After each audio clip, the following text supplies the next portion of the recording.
Welcome, everybody. Welcome in. Welcome in. Welcome, everybody. Welcome to Grow Big TV. And we have a great special tonight. We have the glyphosate girl. And I said it correctly because I've been trying to practice that and I've been screwing that up. I am so excited about this tonight, guys, because this really strikes a chord with a lot of things. Maybe even myself, who has constant stomach problems. So I'm just like really interested in this topic. We really don't understand what all products have glyphosate in them, including feminine products, in which I, for years, had issues with that and didn't even know what to do. And I found out I'm allergic to certain feminine products. I have to go 100% organic because of that. So there's just so many issues that have not, I mean, it's not just food, there's just so many issues. So this is a really great topic. And we ask that you please save all your questions and everything for the end of the interview, because it's just going to be so intense. It's going to be really great. You guys are going to love this. Now, for myself personally, I had diverticulitis. I had gut issues. My son had cancer and he has an autoimmune disease. We have family members that they're gluten-free. So all these issues come right to this live. It comes to glyphosate. And it has a deep meaning to me and has deep meaning Corky. And I think it's going to have a deep meaning to all you because we're all dealing with these issues. And it's not just humans. It's our pets. Yeah. Oh, yeah. My dog should not be allergic to her dog food. Like there's just so many issues. And hopefully we'll tap into all of that. If you guys have cats, dogs, pets, you want to watch this as well. And if you've been having issues yourself and you've been going to the doctor and you're not getting any answers, this might be your answer. You just don't know. So, I can't wait to bring up our guest. Okay, the first thing I'm going to do is I'm going to show our 6 inches of soil because I believe in that. And right after that, we'll do a quick introduction and we're going to get Kelly right on up. So we're going to show our 6 inches of soil video. Well, it's not ours, but you know what? I believe it's the world's issue. So, by the way, I'm sorry I didn't say hello to everybody in the side chat, but thank you guys for being here. Did I mention that we have memberships now? I mean, this has gone crazy for us. We are so excited to bring memberships to y'all. So if you can check that out, that would be great. And enjoy this short clip. So yeah, it's our first day, guys. So Kelly, I know you're here in the background. This is our first live. We are actually, people could do super chats, super stickers, memberships. We're actually monetized and have a partnership with YouTube now. So. Okay, 6 inches of soil. 6 inches of soil feeds 8 billion people. We already grow enough of all the human essential nutrients to feed everyone who's alive. Farming is the single biggest cause of biodiversity collapse, the second biggest cause of climate change. Soil is the most valuable resource on the planet, and we're degrading it without even realizing. We have come to believe that money is more important than soil. That idea has to change. Regenerative agriculture is farming that we're producing food, but also farming in harmony with nature. You're working with nature, not against it. The more people see it, the more that they realise that it works. Having a regenerative agroecological system, that is surely the solution. Soils are absolutely phenomenal in the amount of carbon they can store. What we absolutely need now is urgent action from the government. Until you deal with 9 retailers who have 94.5% of food sales in Britain, you're not going to have a level playing field. consumers have a choice. They can decide to buy cheap meat from industrial farms, or they can find farmers that really value animal welfare and the environment that we're farming in. Dad started regen farming for the future generations to come, and that was the most selfless act he could have done. The people who are doing this are making big sacrifices. I think the potential is absolutely huge here. These farms really can change the world. It's all about the soil, isn't it, really? Yeah, definitely. Yeah. That's going to be so exciting when that comes out. That's going to be so awesome. So thank you everyone for coming on in. I'm telling you, it's going to be a great live. So we're going to learn a little bit about Kelly first before we come on. We're going to try to make this as quick as possible. So who is Kelly Ryerson? Kelly, well, she's the Glyphosate Facts founder. She's tackling the toxic side of agriculture. She talks about nutrition, pesticides, soil health, food and medicine, and regenerative agriculture. So this is a little bit about her site. We're going to go one second.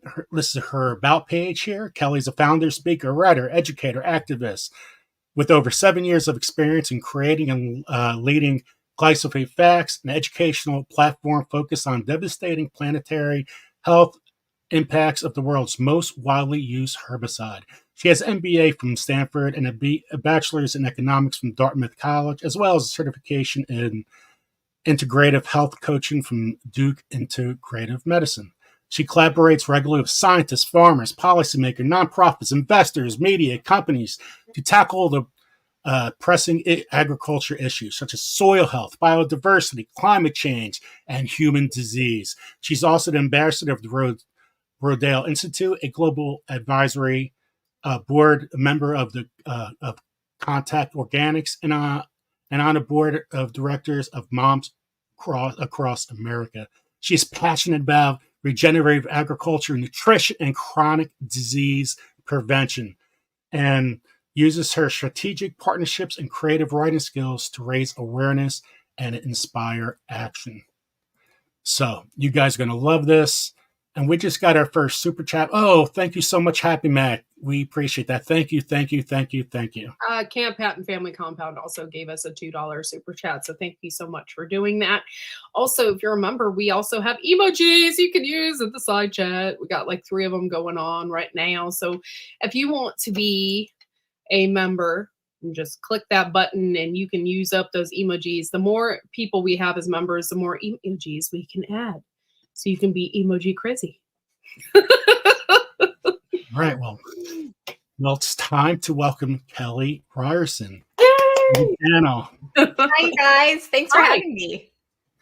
Thank you for being on. Yeah, we've been so excited. We've been talking about you all week, and it's like, oh, she's coming on. This is great. This is outstanding. Pump me up. So I'm always excited to talk about glyphosate and all these issues. So perfect. So we always got to start somewhere. All right. Why did you start getting into glyphosate? Like, how did you start? Was it health issues? Like, what was your true beginning? So it was someone that never really thought much about what I ate, one way or the other. I was like a Diet Coke addict. I really liked Oreos and spent most of my 20s like that, like a lot of people.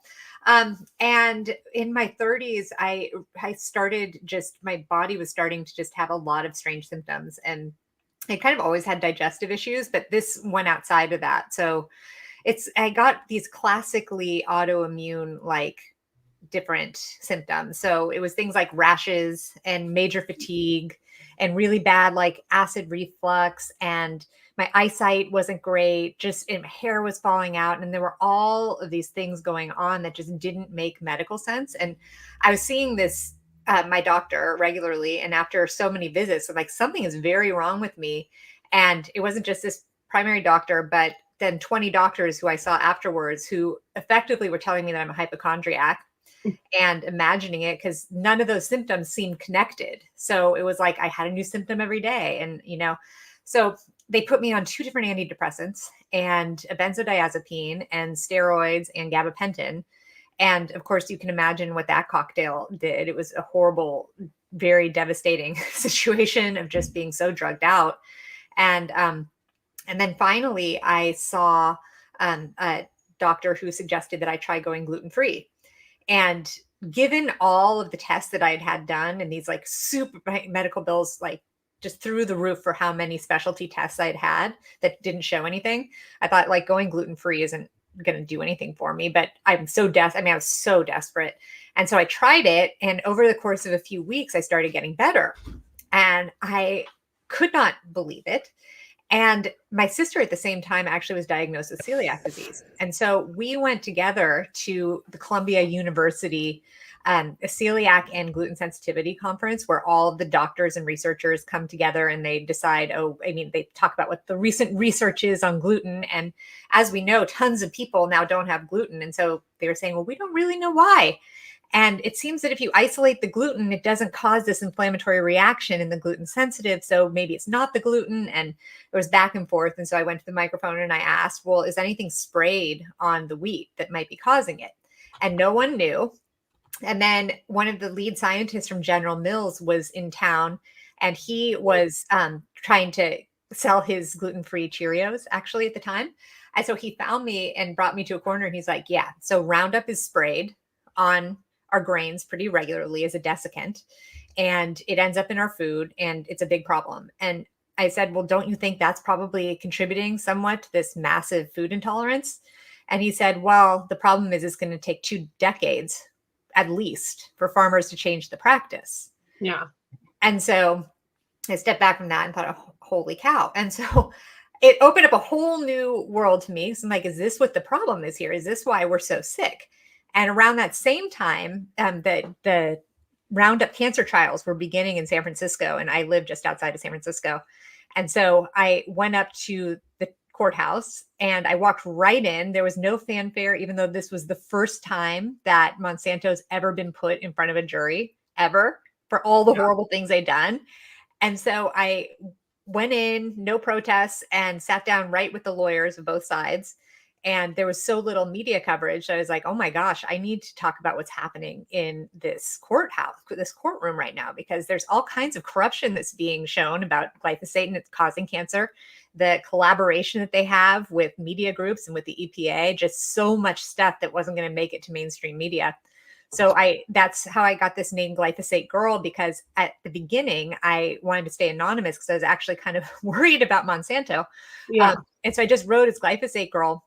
And then some weeks into the trial, actually, they had like a public image consultant, and they had hired a spy to come and become my friend undercover and keep an eye on me. And Really? I thought she was a mom blogger, and she wasn't. And so at that point, I realized they knew who I was. But Glyphosate Girl stuck, but I was also Kelly at that point. And a lot of this stuff is illegal in Europe. The glyphosate. My stepdaughter just spent 6 months in Austria, and she has a huge IBS, uterus, some like issues, big time. She went over there. She had bread. She's had pasta, and she said she had no issues there whatsoever. I mean, that's such a dream come true. Well, and it's interesting because right now we've always held Europe to a very high level because they've turned down GMOs. They still have glyphosate there, but they don't use it very often. And actually, Austria did ban it. And then the EU Parliament said you can't ban it. So then all of these Austrian activists were so sad, but they don't do the same level of desiccation there that we do here. And it's shocking because just recently they said that we are going to allow glyphosate to continue being used for at least 10 years. And so now Europe is becoming more chemical like us. And, I've always held them to such a high standard where I thought, well, if worse comes to worse, I'll try and move to Europe, right? Because I can eat things there. So between that and GMOs, something's happening over there that's changing the tide, which is just disappointing. Very. So what is the FDA's role in regulating glyphosate and pesticides? What is the FDA's role in that then? So the EPA is the primary. There are 3 different regulatory bodies. So the USDA, the FDA, and the EPA. And specifically when they're deciding which pesticides can be used, it goes through the EPA. And the EPA I've actually gone with the group Moms Across America several times now to the EPA to testify in front of the Office of Pesticide Programs about glyphosate. And each time we brought scientists and doctors to come and say what's happening. And there's just this huge library of peer-reviewed research that is very affirmatively showing its connection with all kinds of conditions. So we brought all of that. And after our hour-long presentation, they said, well, what you're saying is just anecdotal. There's nothing we can do about it. And in fact, in 2020, they announced publicly that they find no evidence of any harm to humans from exposure to glyphosate. I mean, it's just outright fraud and ridiculousness. Yeah. So then the FDA, so in October, I went and did a congressional briefing on the toxicity of our children's food. So it was more tests coming out of Moms Across America with testing fast foods and school lunches. And in both cases, there were chemicals we've never even heard of in these things. It was really, really horrifying. And thinking that our children have to then go to school and try and function at all when they have these veterinary drugs and things going on. So we took it to the FDA, and the FDA, who should be testing these things, and they just said, well, thank you very much for that information. You know, maybe we'll put you in touch with someone. We didn't hear anything more from them. They don't want to hear about it. The USDA, who we met with the same results, they had a little more compassion, but they said that the only thing the USDA can regulate is salt and sugar. And we're like, but these are like literal poisons that are killing cells. And you're saying that's the only thing you can regulate. And they said, yeah, that's right. So then they said, you should go talk to the EPA. And we're like, oh my gosh, we've made the full circle now. No one is doing their job. And Congress, there's some members of Congress and some senators that do have a sense of it, but it just is such a massive, massive effort from policy to go in. Like, you need lobbyists to counter what the chemical companies are coming in and saying on a daily basis. And typically our side of the movement just isn't funded enough to be able to go in and do it. So it's very frustrating. Senator Booker has tried to help in that in our side, right? From New Jersey. Yes. Oh my gosh, he's fabulous. And he actually was the one that helped us do the congressional briefing.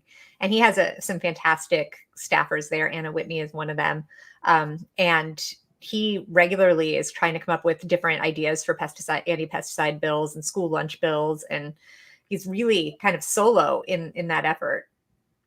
Does this affects kids? This affects children because, I mean, people don't know where autism comes from. This very well could be something that affects children in the womb, and a lot of people have no idea where the autism actually comes from. This could be it, and here we are. It's going to take 20 years to get this out of our soil and out of our food system.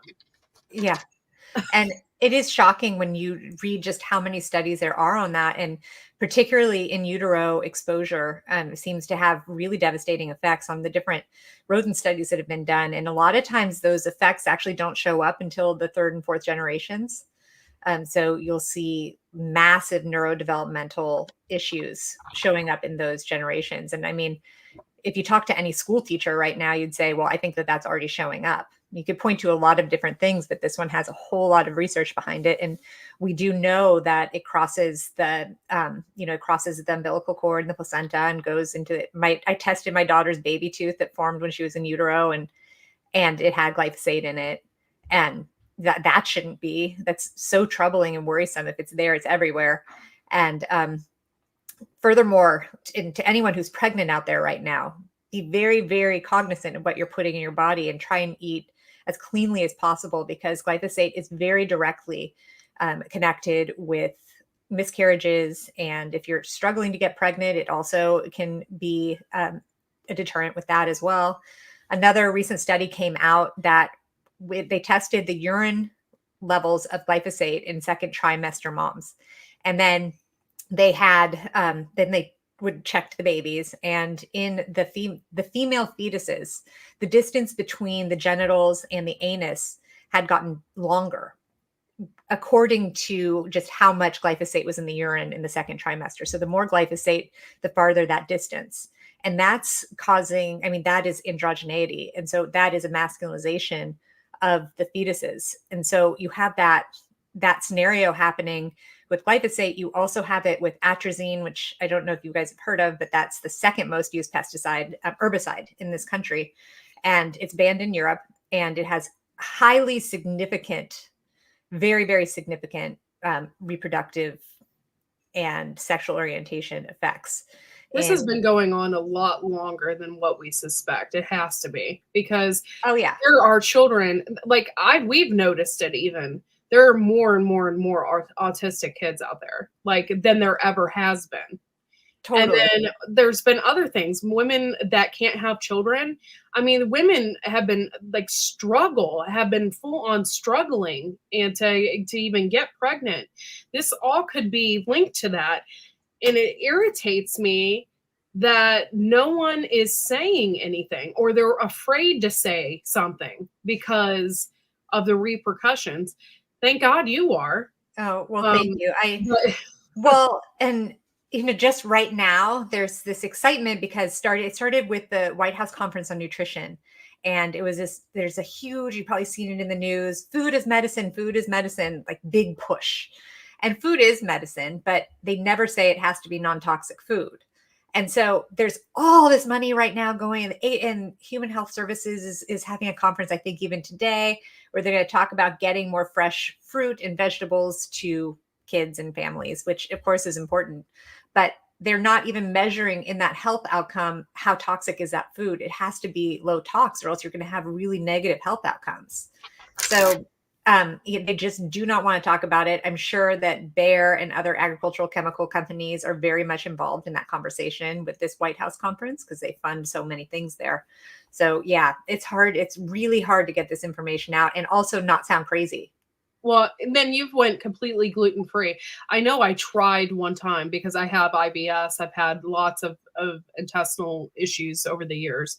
And I tried to go gluten-free, but it is almost virtually impossible.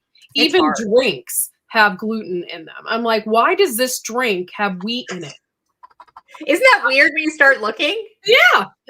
I couldn't believe it. So how hard has it been for you to go gluten-free? So it was really hard at first. And I think that the idea is if you can be gluten-free for 6 weeks and then try to reintroduce it, but like strictly gluten-free. So I acted like I was celiac, which means that I didn't use the same toaster that gluten bread had been in, and just cleaned it out of my entire kitchen. And yeah, as I say, just treated it like I'm celiac disease. And in 6 weeks, actually sooner than that, I started feeling better, and I did a reintroduction challenge, and everything came back. All of my symptoms. And for me to this day, when suddenly I don't realize that there's gluten in a drink or what have you, it'll knock me out 24 hours later. And it's to the point, it's such grogginess and so much tiredness and such an ill feeling that I'm just out for the count for another 24 hours. So it's so extreme. And I think it's now 23% of Americans now seek gluten-free food, which is a huge chunk of people. I'm surprised that they know to do so, actually. Yeah. Yeah. Well, if they know to do so, they know that there's definitely something going on with our food supply. And once again, no one's doing anything about it. No. That is just... No.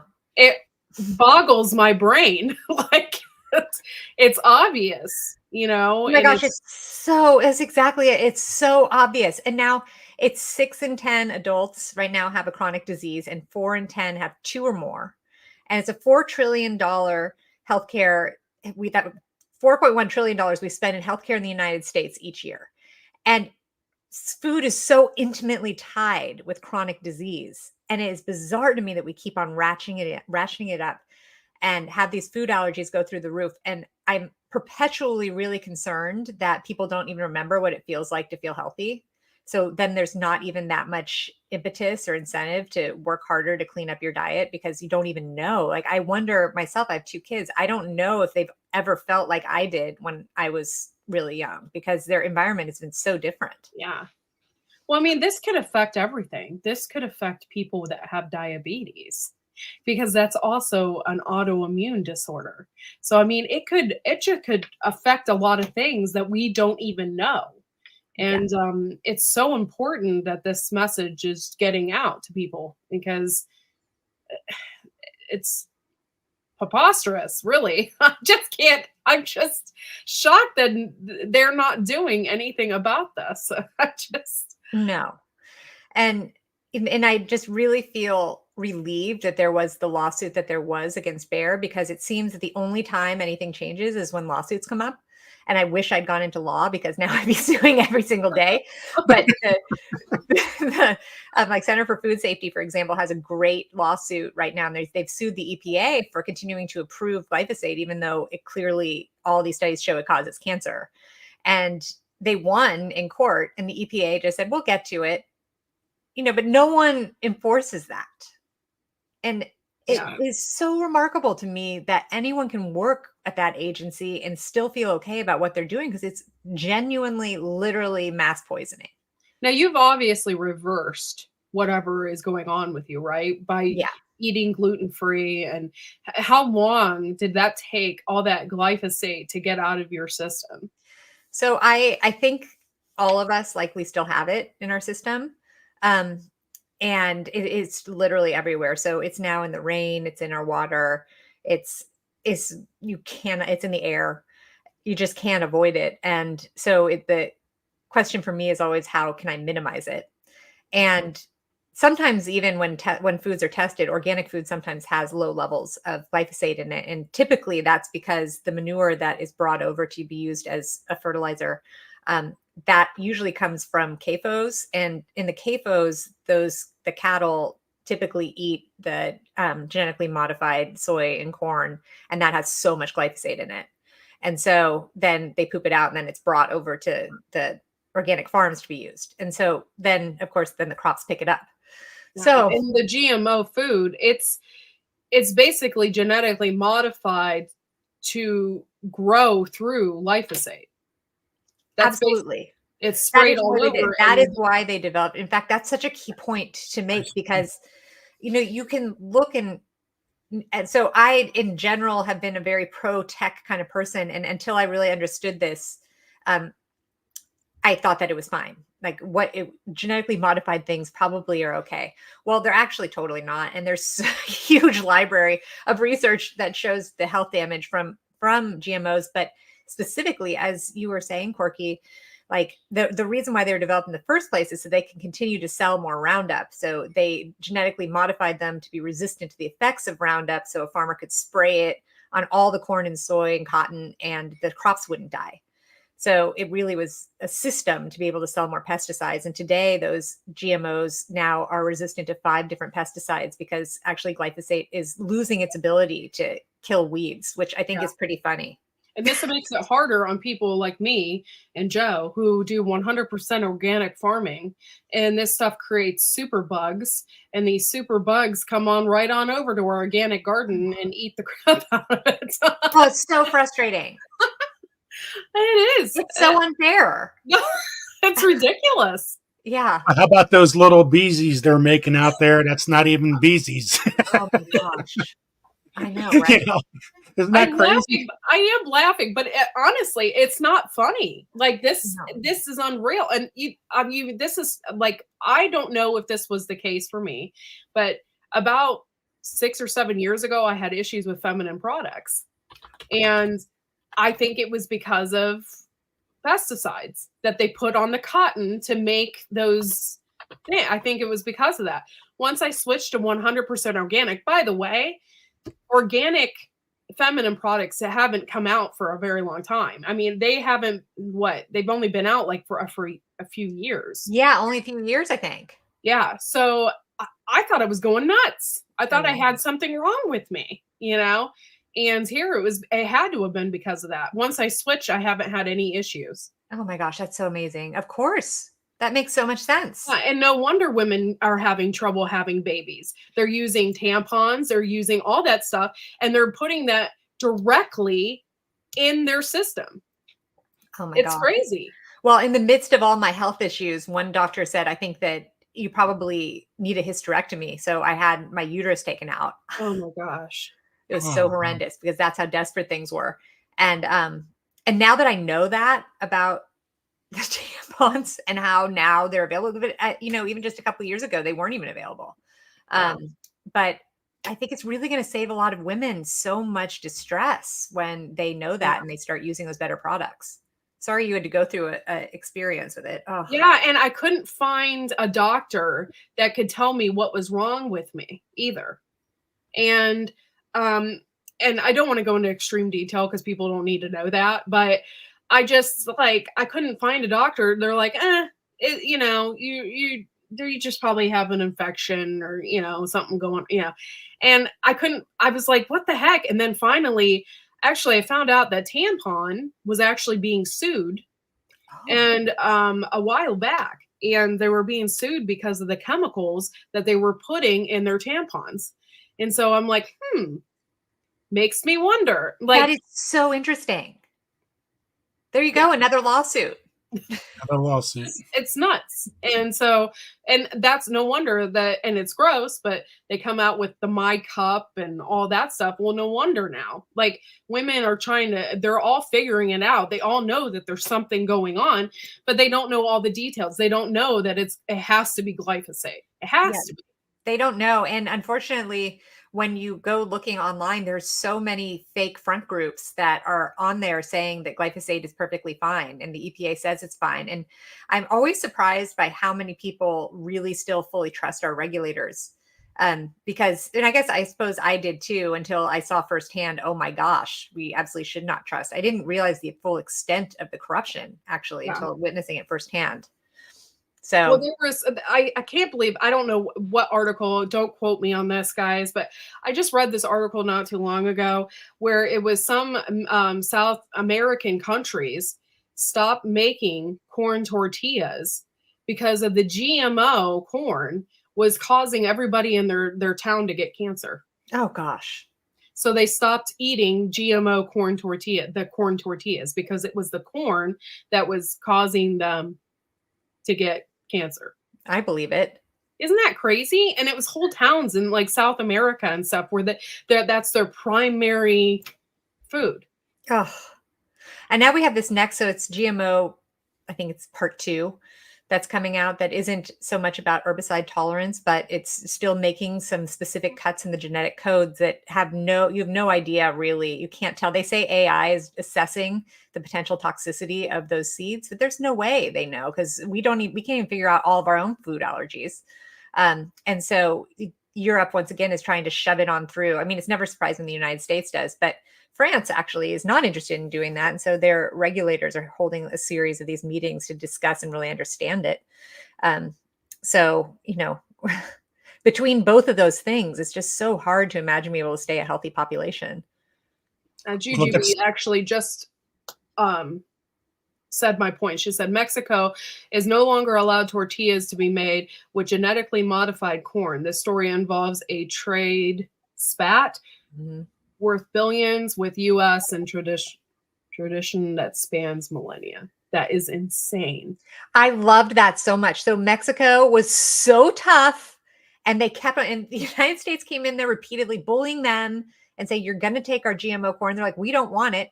Moreover, some farmers said this could be in the United States, that this could be a great opportunity for us to change our practices. We could make non-GMO corn and still be exporting it. And still, the country always will side with agricultural chemical groups. But yeah, good on Mexico. They don't like having sick citizens. What? Similar with Russia. I actually spoke with this farmer at a conference, and he had gone over in the 90s to Russia. He was hired actually by Putin to go over and work on some farms that are there. And he was really into organic food. And Monsanto at the time was coming over with their GMOs and pesticides. And he said, everyone's going to be sick if we start growing that. Forget it. We're not doing it here. And sent them packing.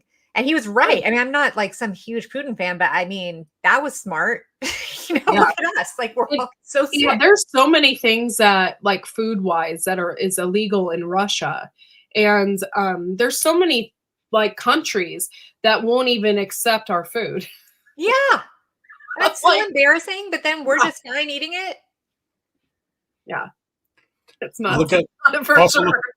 Also look at fertility issues with men's sperm and everything like that. Yeah. All because of glyphosate. Yeah. And I actually got 3 samples of 3 different semen samples from 3 different guys, and who thought that they were eating pretty healthfully, actually. sent them into a lab, and all 3 came back positive for glyphosate. And we know that glyphosate kills sperm. Like there's so many studies out for that. And then we wonder why fertility is plummeting. I mean, it is crashing right now in the United States. People can't get pregnant. And it is so heartbreaking when my friends are really struggling on that front, because I mean, obviously this isn't always the issue, but it's certainly a contributor, and it just makes me so sad. That's horrible. Now, I just had a lot to say. Sorry, Joe. I probably. No, it's okay. I'll let you ramble. It's all good. I just want to go back one thing before I forget. The Farm Bill. Yeah. Because we talked about the government getting involved. What was in the Farm Bill, and did it get passed, or it's still there? So the Farm Bill was supposed to pass last year. It was due to be renewed after 5 years. And there were so many arguments about the future of the Farm Bill that actually then it was postponed. So it should be happening in 2024.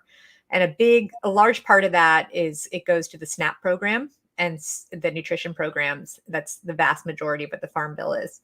But there's been so much movement in terms of supporting regenerative agriculture that the agricultural chemical companies and all of the GMO farmers that we have in this country that very much like their subsidies when they're subsidized to keep on growing those crops, they're really pushing back. And so it ended up being quite a battle. And so they're just like, okay, we're going to punt it. And unfortunately, then the chemical companies came in at the very end, right when it seemed like it was going to pass, probably in November. And they said, let's just put this little rider on it where we take all power out of the hands of local and state governments to regulate pesticides. I just toss that in there. So even if a city wants to go organic or not use glyphosate, they wouldn't be able to. And it was so sneaky and hardly anyone knew about it. And, a few of us were like, what? This is terrible. There are some cities that are very proud of the fact that they're super clean to live in now. And so when the Farm Bill didn't pass, now everyone sort of has a close eye on where they're going to put it, because sometimes something like that can even be slid into a military bill or like another appropriations bill. It doesn't have to be the Farm Bill.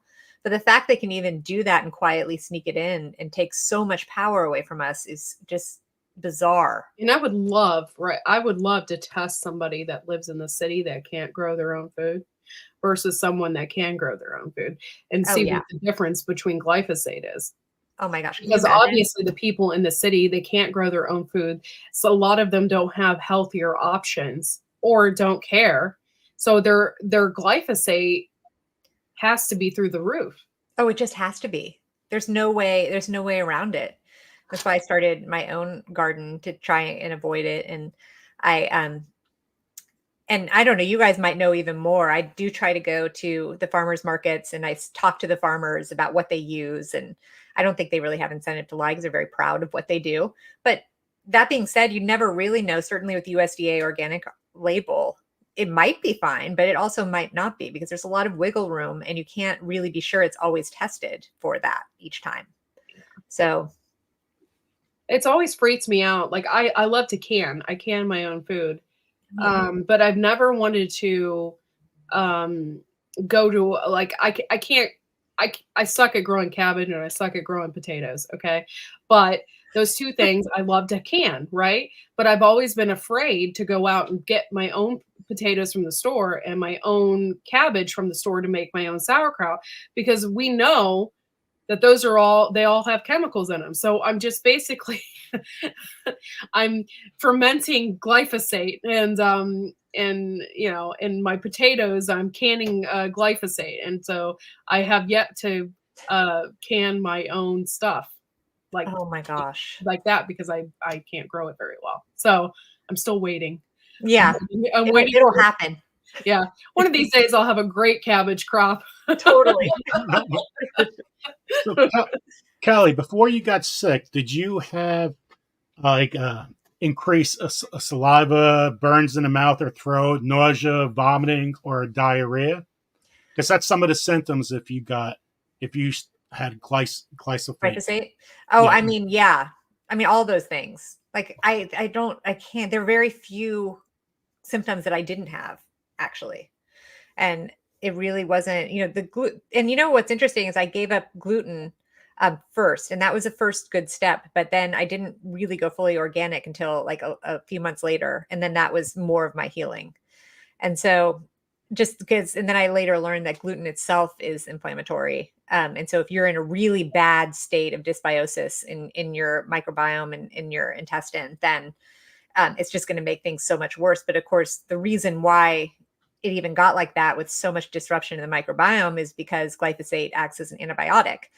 And what's shocking is it's patented as an antibiotic, and it only impacts the good gut bacteria and allows the bad gut bacteria to proliferate. So all of that lactobacillus that we're taking in our probiotics, that is replacing what has been lost by eating glyphosate. And it just causes so much disruption in there and permeability in the intestine. And then it leads to autoimmunity. And it's just such a cascade. Yeah. So this could totally mess up your hormones in your stomach. And we already know that hormones in your stomach can affect diabetes. So there could be the type 2 diabetes crisis might not be a diabetes crisis from what people are eating. It's the glyphosate. Because it's acting as an antibiotic. It's stripping your body of all the good bacteria, and your pancreas can't take it. No, absolutely not. And actually, there was a study that just came out that I'll link to, that made the connection between glyphosate exposure and some of the effects on the liver with type 2 diabetes. And so a lot of times when I go in looking for these things, I'm like, I wonder if that could be connected with glyphosate. And then I see all these studies that have come out and of course not been advertised that, oh, in fact, it's highly connected also with non-alcoholic fatty liver disease, kidney disease, very, very closely. And you think of your body trying to detox from glyphosate and what it does on that cellular level. And it's really stunning. Well, think about it. You're having wine. Say you're having wine tonight. Like a lot of people here have a glass or two a week. Glyphosate could be in there. Oh, it totally could be. And they use it so regularly in the vineyards, and they spray between the vines in the rows and to kill all the weeds there.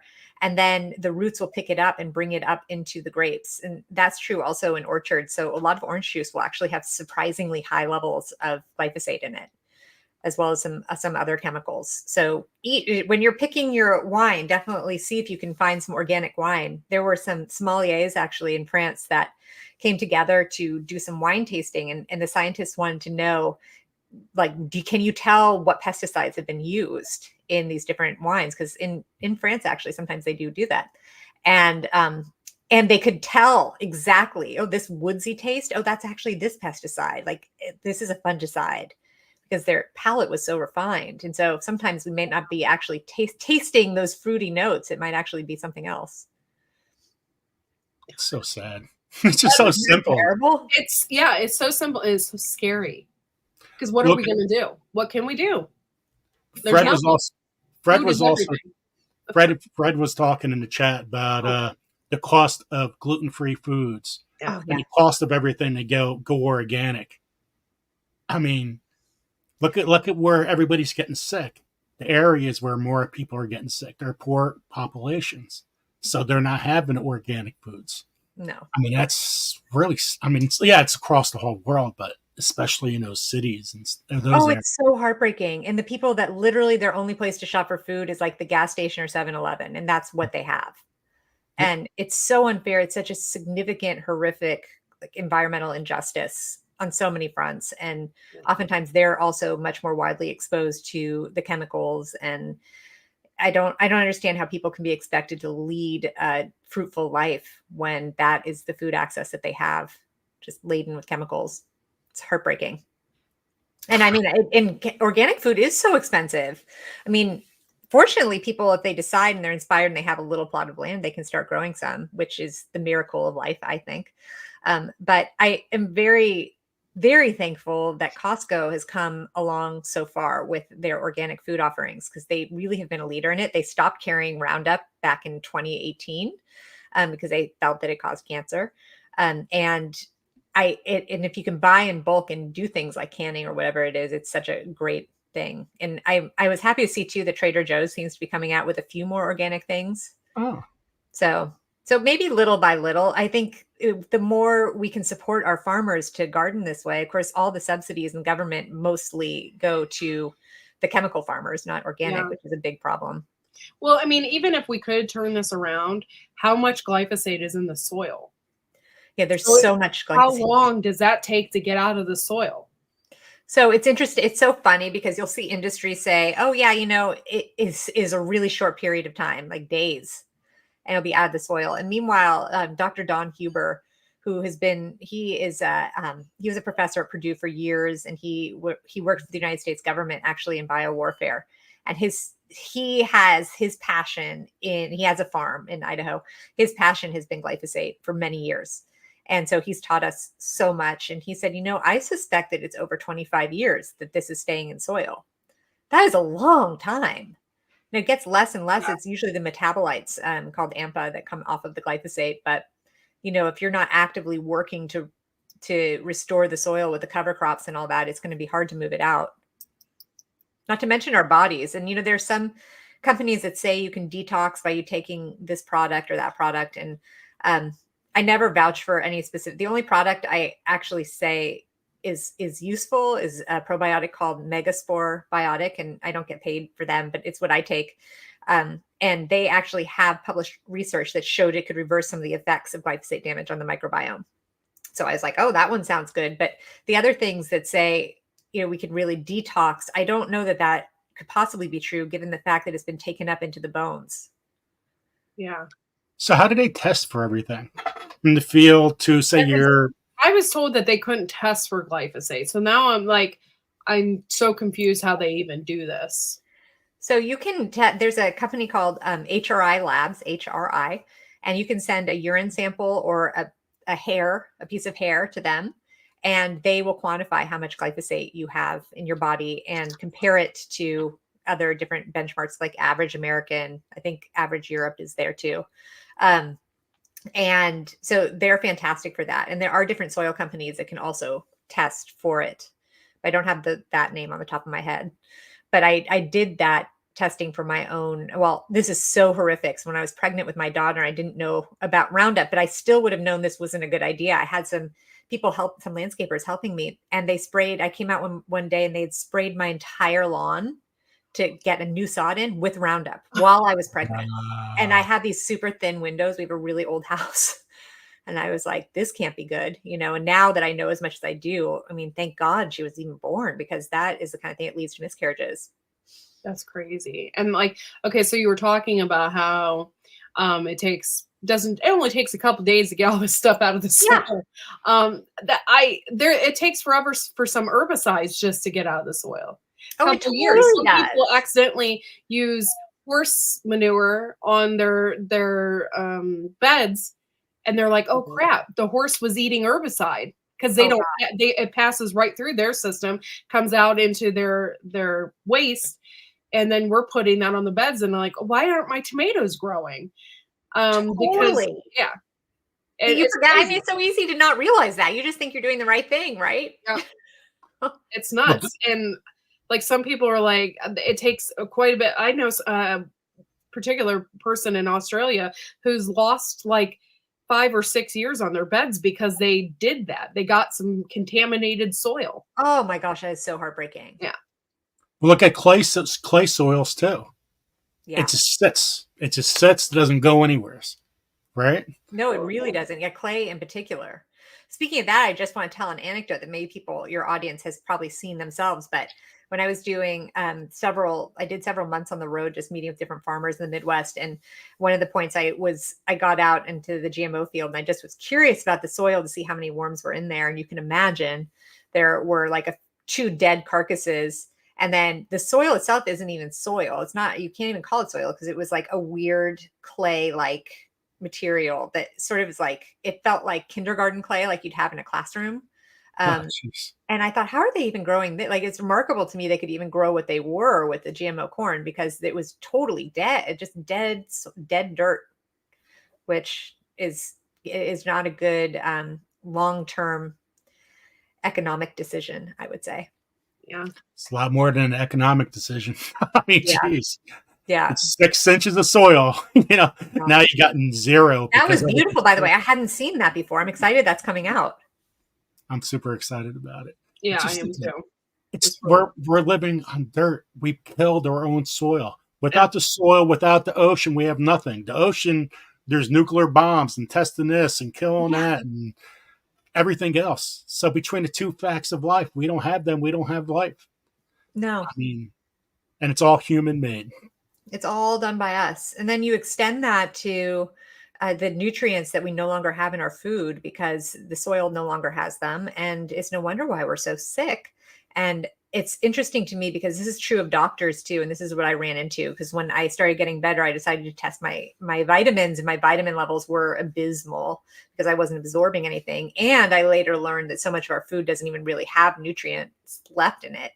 And the medical community that I was meeting with, and I think this is probably true across the board, for some reason can't wrap their head around how basic vitamins and nutrients are key to good health. Like it was so strange to me because I would think that you're in high school and you take a biology class like anyone could, and you understand how a cell works and you realize what nutrients and need to be there to biologically function.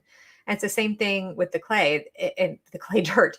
It's like, how can you expect it? It's such a strange leap to make scientifically. Yeah, that's. Go ahead. I'm sorry. And how about our animals? Animals. I mean, it's really sad. A lot of people, they just throw it away. Who cares? We're all good. The government's saying we're fine. Then all of a sudden, some people, hey, my dog just died. Why do my I can't stand the cancer in the pets. It's so heartbreaking. And when I see people still spraying Roundup on the sidewalk, and I just think, oh my gosh, I mean, this is no different than these Roundup cases of lymphoma. Lymphoma is just through the roof with animals, and it goes right up through their paws, just like it does on all the victims' skin. It goes right in, and it can definitely lead to lymphoma. And when people wonder, why do we have this epidemic? I don't know. I think it's over 50% of dogs now are going to get cancer, like prematurely. And that could partially be the food, of course, which is laden with glyphosate. But also just that, going through the paw skin is a really big thing. And so it's just so sad. And I tell people, of course, if they're pet owners, oftentimes pet owners do seem to know that more. It's the other people that are spraying it around. But if you looked at I think that most advice that's out there in terms of if you're going to spray your back patio, they're like, don't go out there for a half hour or so, and then you can send your pets back there. Well, the glyphosate's still all sitting right there on that patio. It didn't go anywhere. It doesn't disappear. And so my hairstylist had a puppy, and at 6 months, the puppy passed, and the husband sprayed so much Roundup in the back patio, and it would go and lie on there right away. And he died of lymphoma. And it just seems so wrong. I've actually wondered if a better way to go about marketing this issue is through animal health, because people tend to love their dogs more than people. Yeah. Yeah, completely. That is a really, really good way. Yeah. Because it would just touch people's heartstrings.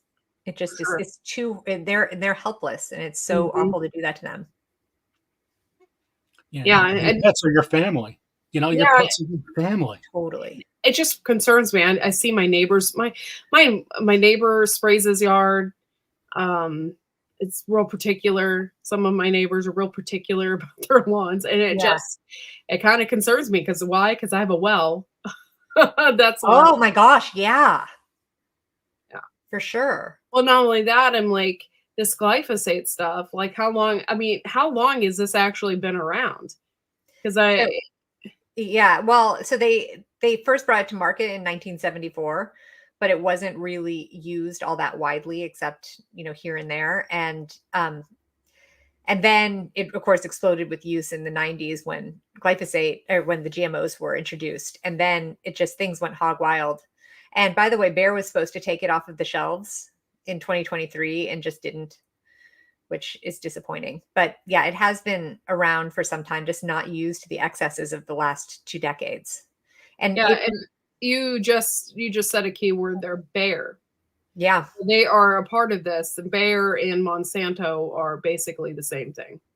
Yes. So in 2018, just as Monsanto is being sued for the Roundup cancer stuff, Bayer came in and purchased, Bayer, the pharmaceutical company, came in and purchased Monsanto because they thought that they wanted to combine both pharmaceuticals and the food system. And so it's a horrible, horrible conflict of interest when you have a pharmaceutical company making money by continuing to sell therapies and drugs and innovate, but they're also making people sick by selling all these seeds and glyphosate and other chemicals regularly. In fact, they even have some cancer treatments. And one of the recent things that this venture arm of Bayer recently released or invested in is this company that's going to be developing an alternative gluten for people that are gluten intolerant. You know, it's just madness. And it's like, well, why don't you instead stop spraying the glyphosate in the first place? Like, just stop selling it, for goodness sake. And I think people really thought that because Bayer is in some massive financial trouble now. So that's a good news, because that acquisition was the stupidest acquisition they could possibly make. And they completely undervalued what was going to happen from all of the litigation. And so that's been fun to see the stock price come crashing down. It's like well down 50% of what it was. And they brought in a new CEO recently who is talking about spinning out the agriculture sector just to preserve the pharmaceutical sector. So then what's going to happen to that is the question. Is that can be bought up by Syngenta or another chemical company potentially? Wow. But look at the gut. Look between autoimmune disease and everything going through your intestines, you know, your gut. I mean, it's so sad. And there's nothing we could do to fix the problem. I mean, this could be true. This could be all autoimmune disorders. This could be fibromyalgia. This could be chronic fatigue syndrome. This could be diabetes. This could be lupus. This could be all of them. We just are just throwing medications at it. Hey, you have this. Okay, take this and this and this. And we're not examining the problem. The problem is our food that we are eating every day that you can't get away from. We need food to live, you know? So this is huge problem. Yeah, for sure. Are they having these problems in Homestead's area that rely on their own food and nothing else? That I don't know. I know that people do deliberately homestead, and I dream of it for that exact reason. But, you know, I mean, I wouldn't be surprised because it's also in the water and irrigation. So I don't know how you really totally can avoid it. And it carries in the rain. So, but I mean, it has to be better, right? I have to believe that it's better. I mean, if you're watering your crops with the rain, you're not spraying your crops with, or you're not spraying anything else with it. I mean, the glyphosate has to be at an all-time low at that point, I would think. But for real, like, what? This is insane.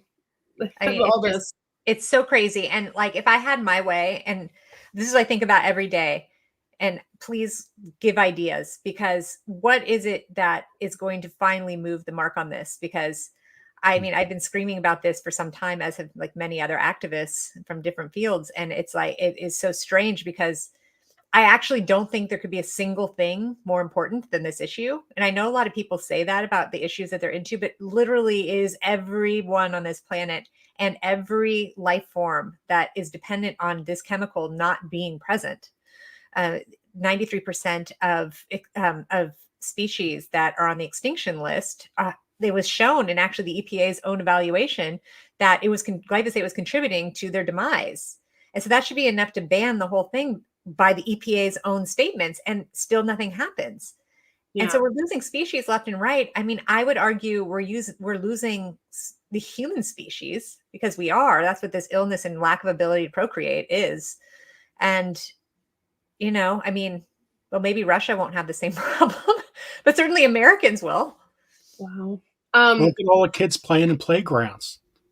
You know, all the whole area is full of, you know, they got to kill the weeds. What are we going to do to kill the weeds? Not that I want to jump around, because I really don't. But when you first started having these symptoms, were you starting to lose your hair as well? Yeah. My hair was so thin. Because I see now more and more and more people are starting to lose their hair, especially women. And I also noticed that there are more and more vitamins out there for women who are losing their hair. And it just makes me wonder if that's also part of the reason. I mean, I wouldn't be surprised because I think it's part of that autoimmune reaction. And so many people, I have so many friends, you guys, that have autoimmune diseases and they are quite happy going and just getting their IV, and they don't want to talk to me about this issue because they're just proceeding on with life. And it's like, but you could make these simple steps and not have to do that. But they're so trusting in the pharmaceutical answer. And to the point that I just was really shocked. One of my friends, her 2-year-old had Crohn's disease. I can't even imagine that diagnosis for your whole life and you're a tiny 2-year-old. And she didn't want to change his diet because she felt like it would make him socially different from the rest. So she was just fine starting him on drugs at age 2 and moving forward. And so that's the kind of thing when I hear that, I'm like, okay, that's just irresponsible. That's a really irresponsible decision. I believe medication for Crohn's is like steroids. Yeah. You can't live on steroids for the rest of your life. You can't do it. No. So a 2-year-old on steroids is like, I can't even imagine. No, and the doctors are saying this is fine. And I just really, really am hopeful that more doctors will start stepping up and studying functional medicine, right, which gets to the root of things. And I think, you know, the functional doctors that I know who are so fantastic, most of them are women, which is interesting because they had their own autoimmune conditions that they're like, wait, I need to get to the root of this. I'm like, that's fantastic. And so I find a lot of people are part of the anti-glyphosate team that are those doctors, which is great news. And I also think, and this is funny, but I feel like there's a huge opportunity to collect a lot of the health influencers that are on Instagram, because most of these health influencers have had autoimmune conditions. Once again, almost all women over 30. And they're seeing this truth too. So it's like, can we get this message out quickly enough that we can start reversing track in time so that then the next generations aren't as impacted? My father-in-law, my mother-in-law actually were both living in rural North Carolina and had a lot of pesticide exposure. And they both died super early, one from an ALS-like condition, the other from cancer, like within 3 months of each other. So a lot of times you see these pockets, and this is a town that has a huge cancer epidemic. But they're also, they're just a stubborn lot in this town. And so they don't want people looking into seeing why it might be, because they don't want to feel like they're doing something wrong. And meanwhile, you know, that well water and everything clearly is impacted. And Yeah. you think about how many agricultural communities there are that are similar. Yeah, that's just absolutely crazy. In another matter with the kids, I took my son to the pediatrician, and they said, we're so pleased. We now they had an in-office colonoscopy machine, because now they were going to be able to do them more regularly on little kids, on pediatric patients, and it's saving so many. And I said, that is horrific. And he said, well, what do you mean? Because that seemed insensitive. But the fact that there's a need for that at this point, oh my gosh, little kids, we have got to restore the microbiome so quickly. It's nuts. This is an epidemic. It's a huge epidemic. It should be hand in hand with all statistics in my mind about And health. this obviously affects our drinking water. Where's Erin Brockovich on this? Oh my gosh. You know what? She does chime in on glyphosate from time to time. Oh, okay. Yeah. I wondered because she's actually come to our town, like a town near us, who had a dump. And oh, really? A lot of people were getting cancer because there was a dump, and it went into the tap water. Oh God. And a lot of people were coming down with mysterious cancers and all this. And she actually came to the town and did a huge protest. And I mean, she does really good work. I wish she would. She does. She's famous. Come out and say something. Is. Yeah. I would like to see her march over to Congress and be like, hey, right, this has to stop. People listen to her, right? Right. Yeah. Which would be outstanding. And to that point too, just a reminder for people that don't know this, it was a really good idea to get a water filter going.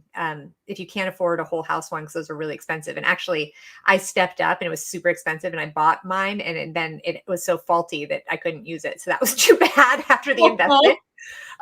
But you can get, like, even on your shower, there are special water filters you can attach just to your shower head that are not very expensive. And you just replace that filter every once in a while. Oh, which is great. And then, of course, all the different kinds of water pitchers. Usually, if they have carbon in them, they will also take out the glyphosate. So those are some simple steps. speaking of carbon, so say for instance, if we started taking like a carbon, what's that, charcoal or something, could we get that out of our system, I wonder? Well, that's a good point. It seems like we should be able to, right? I mean, it's a massive detox. Yeah. It makes me wonder if like we could all be doing a detox and then possibly that would help bind to it. Go gluten free after that. Right? I know. that same lab, HRI Labs that I was mentioning, where you can get your test. So the lead scientist there, John Fagan, he did a study himself where he ate normal, I think it was normal oatmeal or something that was non-organic. And he tested his urine level and it was sky high, which isn't surprising because oats are always desiccated with Roundup. And then 6 days later, he ate all organically. 6 days later, he retested and he had such a tiny, tiny drop of glyphosate. And that was really hopeful because I expected it to be a lot higher. So it just shows you can take control of it. So as we're feeling panicked right now, and I repeatedly do, there is an example of just being really disciplined and deciding you're going to do it and trying to minimize as much as possible. So Dr. Paula Ruffin, she's part of our channel. She's actually a chiropractor and health wellness. She goes, everyone in my office who I tested for glyphosate poisoning has been high. Imagine that. I'm not surprised. So impossible to avoid. I'd be interested in what she tells people to do. If she chimes in. But I imagine she says eat organically because I would think that would be the first step. You know what? I'm going to actually invite her on, but I'm going to send it to her email and see if she comes on, see if she has a question. So you guys keep on talking and I'll do that. Oh, yeah. Sounds good. But yeah, I think we need to think about these small steps. And another thing that I do is always take my shoes off before I come inside the house because it definitely can track. We don't, and particularly if you have animals. My dog's back there on the sofa. I worry about her getting it through her paws. But and once again, I was talking about functional medicine, and I mean, thank God for it, because it is the first time that any physicians have come around and talked about root cause, which you were talking about earlier, like just stop blanketing us with medications and let's get to what the heart of the problem is. And I really feel like that is going to be the future of our health. And I think as doctors can partner more and more with farmers, it's wonderful. In fact, the Rodale Institute, which is a famous organic institute, I went to a special conference that they had that brought a lot of doctors onto the fields. And they had a really cool program where they had an organic farm right in front of a hospital. So all the food that was going into the hospital was organic straight from the farm. And it was incredible. So now they're starting to document what the health outcomes are of the people inside of there. Because I don't know if you've seen much hospital food yourself, but usually, you get like a chip, like Fritos, it's horrible food as you're trying to recover from these horrible conditions that some people have. Now, going back with the kids, though, what did they, first thing of the day, what did they eat? Cereal. Yeah. Which has glyphosate all over it. Which has glyphosate. Or oatmeal. Yeah. Yep. Or oatmeal. That's the first thing. They start their day like that. Now, did he say like Cheerios was the #1 cereal? And that's like the #1 brand kids buy? Yeah.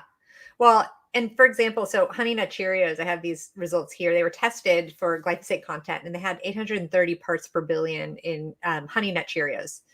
And at 0.1 parts per billion of glyphosate exposure, it's been connected to non-alcoholic fatty liver disease. 0.1. And that is 830 parts per billion in that.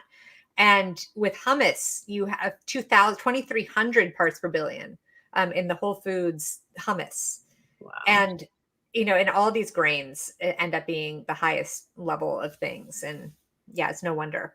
And of course, as I mentioned, wine and beer too. Beer? Yeah, of course. I'm just joking. Yeah. Nobody talks about the beer. Where's all those beer lovers? Yeah. Gosh. Yeah, I don't know how we could get it out there where people they just You hear it, they know it, but there's nothing ever being done. You know, That's there's marches all over the place. There's this and that going on. There's people protesting this and that. But when it comes down to our health, we'll fix it. No problem. Yeah, we'll Put fix on it. They'll some- innovate out of it. And meanwhile, these are epigenetic changes that are happening by this exposure. So it's not like something you can quickly flip and reverse. So it's now the statistics are 1 in 7 Americans have an autoimmune disease. And 30 years ago, that was 1 in 400. I was Wow. diagnosed 8 years ago with chronic hives. Oh. And I went to a specialist. He told me it was autoimmune disease. And I was like, because for a while there, I was breaking out into hives horribly, and I didn't know what was going on. And I had to take Benadryl. I was taking Benadryl to try and calm it down. And it has disappeared since then. But that's good. You must be healing your gut. Yeah, I'm trying. Right? It's very nice when you see some evidence of that, because hives are horrible. Yeah, it was horrible. And I'm really fair complected, so any type of redness or anything on me is just like, it's like the sun. So me too. There's no avoiding it. When you have it, it lights everything up. Yeah, exactly. It's embarrassing, you know, It's and so like embarrassing. Yeah, and I would get like these rashes too. Like I get them on my cheeks sometimes. I think it's sort of like a lupus rash, but it wasn't lupus. And I'm like, oh my gosh, there's not even enough makeup I could put on to like make this not so apparent. Oh, yeah, I've been trying so hard to just heal my gut and pay attention to what really bothers me. There was a while back, there were some foods that I couldn't eat anymore, and now I'm slowly introducing them back in, and I can eat them again. Good. But like, yeah, I still can't drink coffee at all. Oh, that's interesting. I can't drink it. Like my husband, I got him a Keurig for Christmas, and I got him 100 of those Keurig cups, all different varieties. Right? Oh, that's a good gift. Yeah. So I'm like, we're drinking it. Like, oh man, this is cinnamon bun. Oh, you know, this is good. We're drinking this and that. And for 2 weeks, my stomach hurt so bad. Oh my God. And I was like, it's the coffee. I forgot. I'm like, I can't drink coffee. Oh, that's so sad. It's horrible. It makes me sick every time. Oh gosh. Just a raw. So now he can have it and watch you. Yeah. Watch you not. Yeah. Watch me not. Or I watch him drink it. He gets all the energy and I don't have any. Yeah, exactly. Oh my gosh. Well, and sometimes, you know, even if it's organic, it has a lot of heavy metals that can be reactive too. That was another thing that came through with the food studies that were done, the school lunch studies, that the heavy metal content in a lot of our food is just so extraordinarily high. But a lot of that is naturally occurring. So it's kind of hard to avoid to a certain extent. So that will kind of be another future area I think people will look for. Yeah. And glyphosate actually was originally developed to be a metal pipe cleaner because of its ability to bind so well to different minerals. So magnesium, zinc, manganese, all of these really vital minerals that we need for our body. And so should not be a surprise that then when we have that sprayed on our soil, it's still binding to those things that are in the soil that we need to have in our crops, but that makes it bio-unavailable. So now I look and I see the massive levels of severe magnesium and zinc deficiency that I think we have in our society that drives a lot of the angst and anger with one another. And I feel like if everyone could take some magnesium supplements for real, like we would all be a lot calmer. Yeah. Yeah. I've noticed that society is a lot angrier. They're much angrier. And you know, I notice with my own kids now, when I run out of calm or whatever the magnesium is I'm giving them at the time, and I see their angst coming up, and I'm like, gosh, I mean, this is everyone, right? Yeah. You can't expect your body to stay calm if it doesn't have the nutrients to do so. Right. Yep. How about some of the other foods? Like we were talking about, like cereal, of course, oatmeal. Mm-hmm. What are some of the other foods that are highly concentrated of glycine? Yeah, so definitely any of those grains that have been sprayed. And for those who don't even know what pre-harvest desiccation is, that just means that right before harvest, they'll go in and they'll spray the grains with Roundup, and then that will dry them all evenly. So it makes the whole harvest a lot easier. but it's harvested and then it immediately goes to the mill and then it's sold immediately and put into our food. So those kinds of grains are going to end up having the highest level. So it's grown in glyphosate. Yeah, well, that's right. Sprayed with the glyphosate again right before you consume it. That's right. That's what's happening. Isn't that amazing? Yeah. So that practice is now banned officially in Europe. In Canada, I know the lawyer who's fighting it tooth and nail. She's so awesome. She keeps on marching in there and telling them, you've got to stop with the pre-harvest desiccation. That is 80% of our dietary exposure to glyphosate is through that process. That's unnecessary. But like Kraft macaroni and cheese has 521 parts per billion. Once again, it's just 0.1 part per billion that can start causing problems in the liver. Green tea, Lipton green tea had 208 parts per billion. Those Lucy's gluten-free cookies that are really good, oatmeal cookies, have close to 500 parts per billion. And beer, though, is only 31. So if you want a Coors Light, that's pretty low. Don't feel bad about drinking beer last night then. It's nice. There's some things. And then also you'll find, so there was recently a study on Girl Scout cookies and that hasn't been published yet, but the levels are actually very low because it's so extremely processed that the glyphosate actually can leave if you process literally every single thing out of it. So maybe it can be that some of the most highly processed things are lower in glyphosate. So I could actually do my cabbage and potatoes. I just have to cook the crap out of it. That's a good point. Yeah. Yeah. Yikes. So we all have kind of social life. People go out, have fun. What are some things you should do when going out to eat or for a drink? What should you recommend? Everything just, or do you ask, hey, what do you have organically? Like, how do you go about that? So it is really hard. And it's interesting. But first of all, when I visit LA, that is totally socially acceptable to ask those questions because they're so into it. And so it's like amazing. Or Encinitas there just north of San Diego. Oh, hi. Hi. It's so nice to meet you. Great to meet you. I'm so glad you came on. I know. I'm like, now you can give us tips about what you tell the patients with all the high levels. Oh, I would love to. Yeah, this could be an incredibly collaborative conversation. So yeah, I'm super excited. Which also very interested because of the things that I do tell them.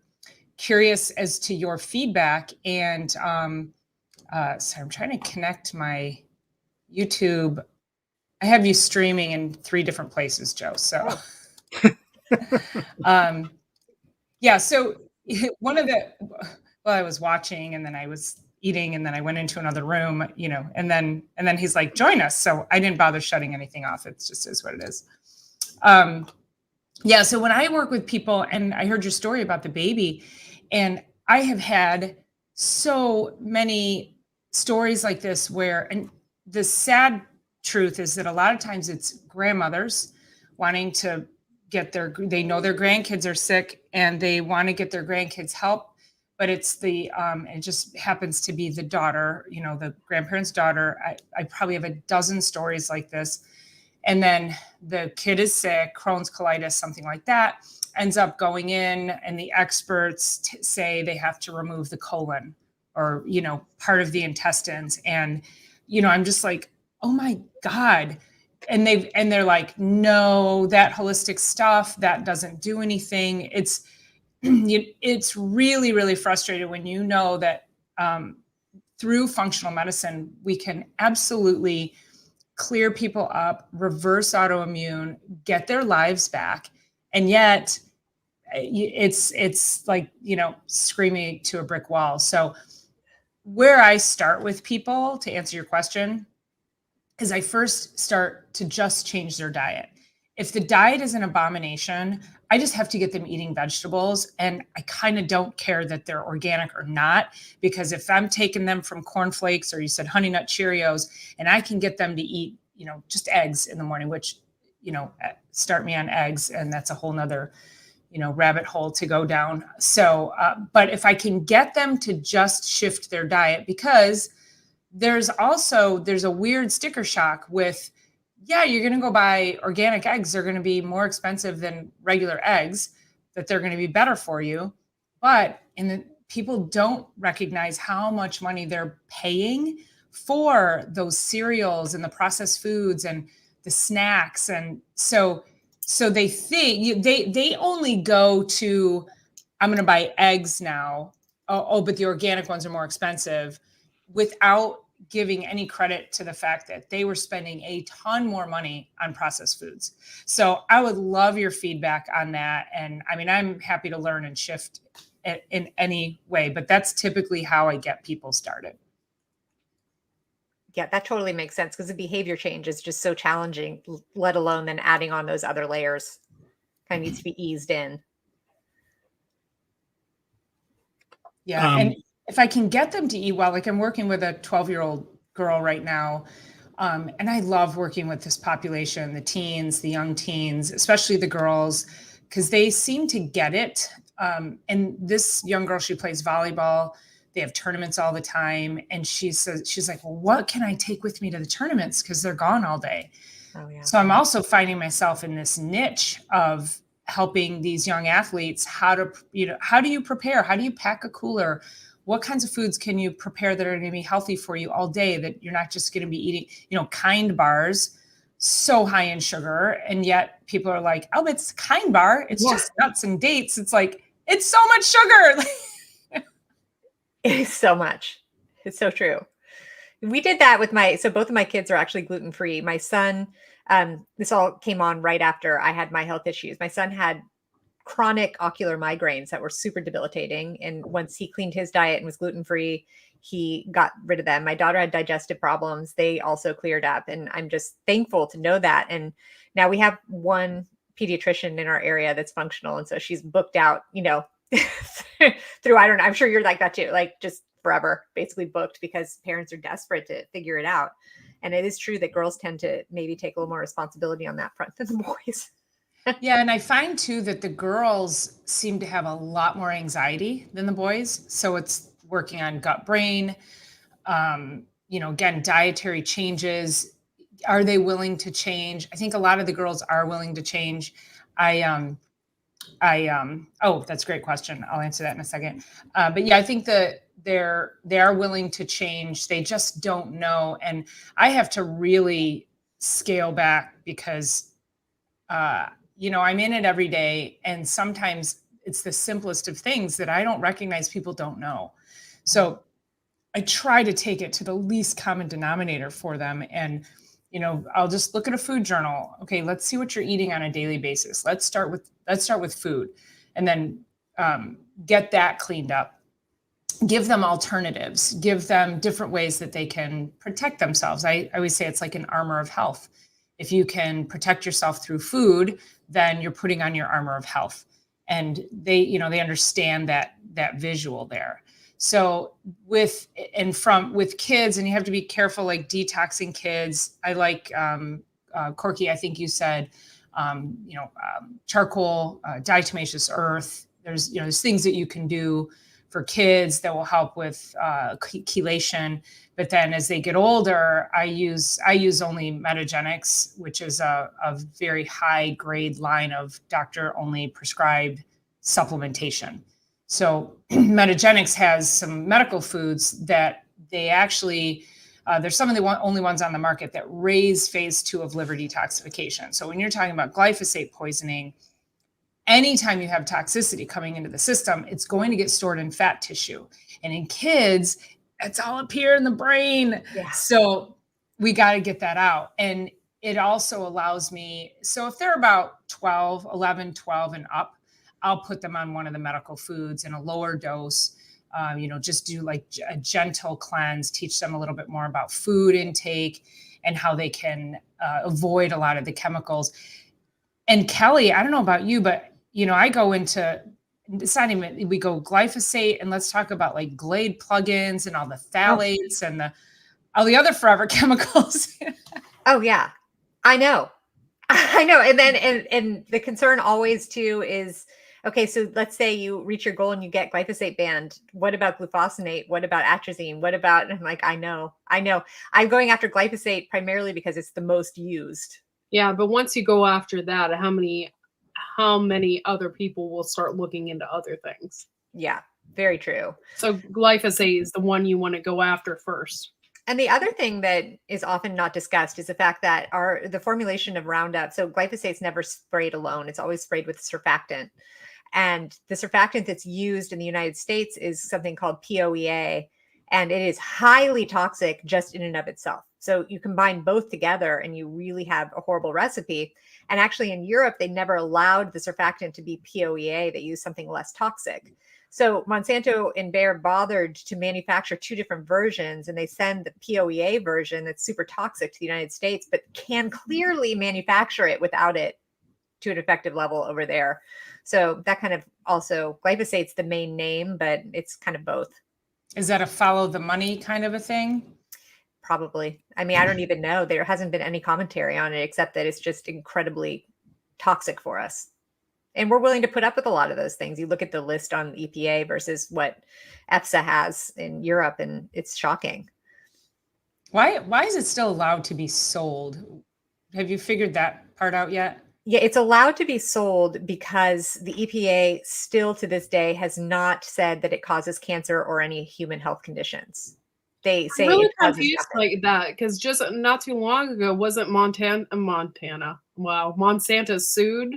Yeah. because of Oh, that yeah. guy And who died, and so I'm confused. What do they mean? There's no evidence. well, and so it's very interesting because I have a friend who is a scientist over at Berkeley, and she was called in by the EPA in 2016 to come in and evaluate the carcinogenicity of glyphosate because the IARC decision, the International Agency for Research on Cancer, had just come out with this claim that it's a probable human carcinogen. So the EPA is like, oh no, okay, well, we'll open this new investigation into it, even though they already had plenty of evidence that it causes cancer.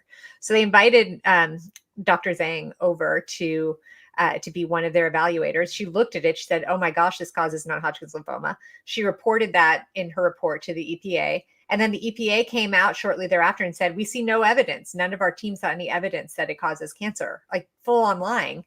So she came back and she published one of the most viewed research pieces on PubMed showing there entirely is in her entire thought process, as did, and she was joined actually with some of the other advisors to the EPA on that paper. And she just is shaking her head. I mean, it's just crazy. And then, as I say, Bayer was going to take it off of the market, at least for like selling it at Home Depot. And that was supposed to happen in 2023. They were doing it voluntarily but the truth is that they don't want to continually have this group of plaintiffs coming and suing them for getting non-Hodgkin's lymphoma. So that was likely the incentive to try and pull it off. But they must be feeling pretty confident because then they didn't do it. So I'd be very curious. You said this glyphosate was around like in the 1970s. That's when it first started. But I would be curious of when the first case of non-Hodgkin's lymphoma actually came out, and the correlation between the two. I would be very curious to see that chart because. Well, and it's interesting. Yeah, that would be super interesting. And what you see in all of these court cases is tons of arguments because, of course, there are other things that cause non-Hodgkin's lymphoma. So you have these people who are like, but like every week I'd be out there with the wand, it would get all over me. And they're like, well, no, it might not be that, you know. Because I was always thought that non-Hodgkin's lymphoma was a rare cancer. So I think it used to be. More and more people getting it. What is actually going on here? For sure. Yeah. Now, Kelly, my son has something called Castleman disease. Under a microscope, it looks exactly like Hodgkin's lymphoma. Exactly. Looks exactly the same until you really do a biopsy of it with a really well-trained technician that actually find it. And I wonder if that has to do something with glyphosate. That's interesting. I mean, it wouldn't be shocking. And what it's interesting you said, I'm so sorry about that diagnosis. That's horrible. I only know about it because actually the expert witness oncologist who testified against Monsanto, he actually has a podcast. He just had someone on that wrote a book on that disease, and it sounds very, very hard. So there's treatments being made and there's progress. So my son has totally everything different with disease. There's something called unicentric, one lymph node, multicentric, multiple lymph nodes, which can be very, very deadly. It used to have a 40% death rate. My son has something called regional, where there's 2 kids in the world right now that have it. So it's a new classification all by my son, because his was a whole entire region. So it's more like a unicentric, which is good because one lymph node, you get it taken out, you're fine. Multicentric, it's tons of issues. But his issue is almost like a combination of things. So it's, yeah. But he got it taken out it's a complete miracle. But there's other issues that he has. But I wonder if that has to do with, glyphosate, That's, I mean, yeah. Yeah, absolutely. Because it looks the same under a microscope. It just, there's just so much suspicion. I mean, we can sit and we can speculate about it, but we need like hard evidence. But there's just so much suspicion. I mean, there's been like all the autoimmune diseases, all the autisms, it's just gotten worse. It's just gotten worse. I know so many people with autoimmune disease. My mom is one of them. She's always had fibromyalgia. So it just makes me wonder, like, what is really going on here? And how long has this been going on? I mean, my mom's in her 70s. So it makes you wonder, like, how long has this really been going on? And we don't even know about it. Well, and then there's the compounding effect of it and all the other chemicals, and then how commonly used it is. And, when you think about farmers using Roundup or, any other kind of chemicals on their fields, they are utilizing it per the instructions. And, they're suited up. They're using it like it's supposed to be used. But then you put it in the hands of the everyday human. And like you said, you're just spraying it all over yourself, and your dog's running in it and or your kids, and then you track it in the house. And so I think there's, I've said this too about over-the-counter medications, is just because you can go into a store and buy it does not make it safe for human use or consumption. But because you're going to use it off-label. People were kind of ignorant to it, though. Think about it. How many people they use, they spray their driveways, spray their flower beds. They don't know until that guy sued Monsanto. Really, I mean, that kind of opened people's eyes a little bit. But that was like, what, 3 or 4 years ago or something? Like up until then. Sorry, Kelly, you're muted, sweetie. But up until then, like, where people even knew about this? I mean, they didn't. Okay, guys, listen. Kelly has a place to go to right now. Oh. I just want to say, Kelly, thank you so much for coming on our show and talking this topic. Hopefully we could do this again, because totally. I'd love to come on at any time. Kelly, can I bring you on my show? I would love to connect with you and talk to you further. Yeah, let's do. We can chat. Yeah. Okay, that sounds great. So, Joe, you'll connect us? Sure. I love making new friends. I know, this is great. Well, thank you so much, Kelly, and we'll be in touch. You. And we appreciate everything. So. I loved it. Thanks so much. Bye, Kelly. Bye. Bye, Kelly. Thank you. She's so freaking awesome. I seriously could talk to her all day. Like, that's great. She's so sweet. Yeah. I heard her say hummus. I was like, hummus. Wow. Yeah. I mean, again, you're thinking you're in Whole Foods and you're buying, you're in a store that you should be able to trust that you're going to get chemical-free food from. That was shocking. So I've got to get that information from her. But well, just think about, okay, so even if you're eating the healthiest you could possibly eat, your whole grain breads and all of this, you're just poisoning yourself even more. It's crazy. Yeah. And oats, I mean, I've known that about oats for so long. Oats are so contaminated.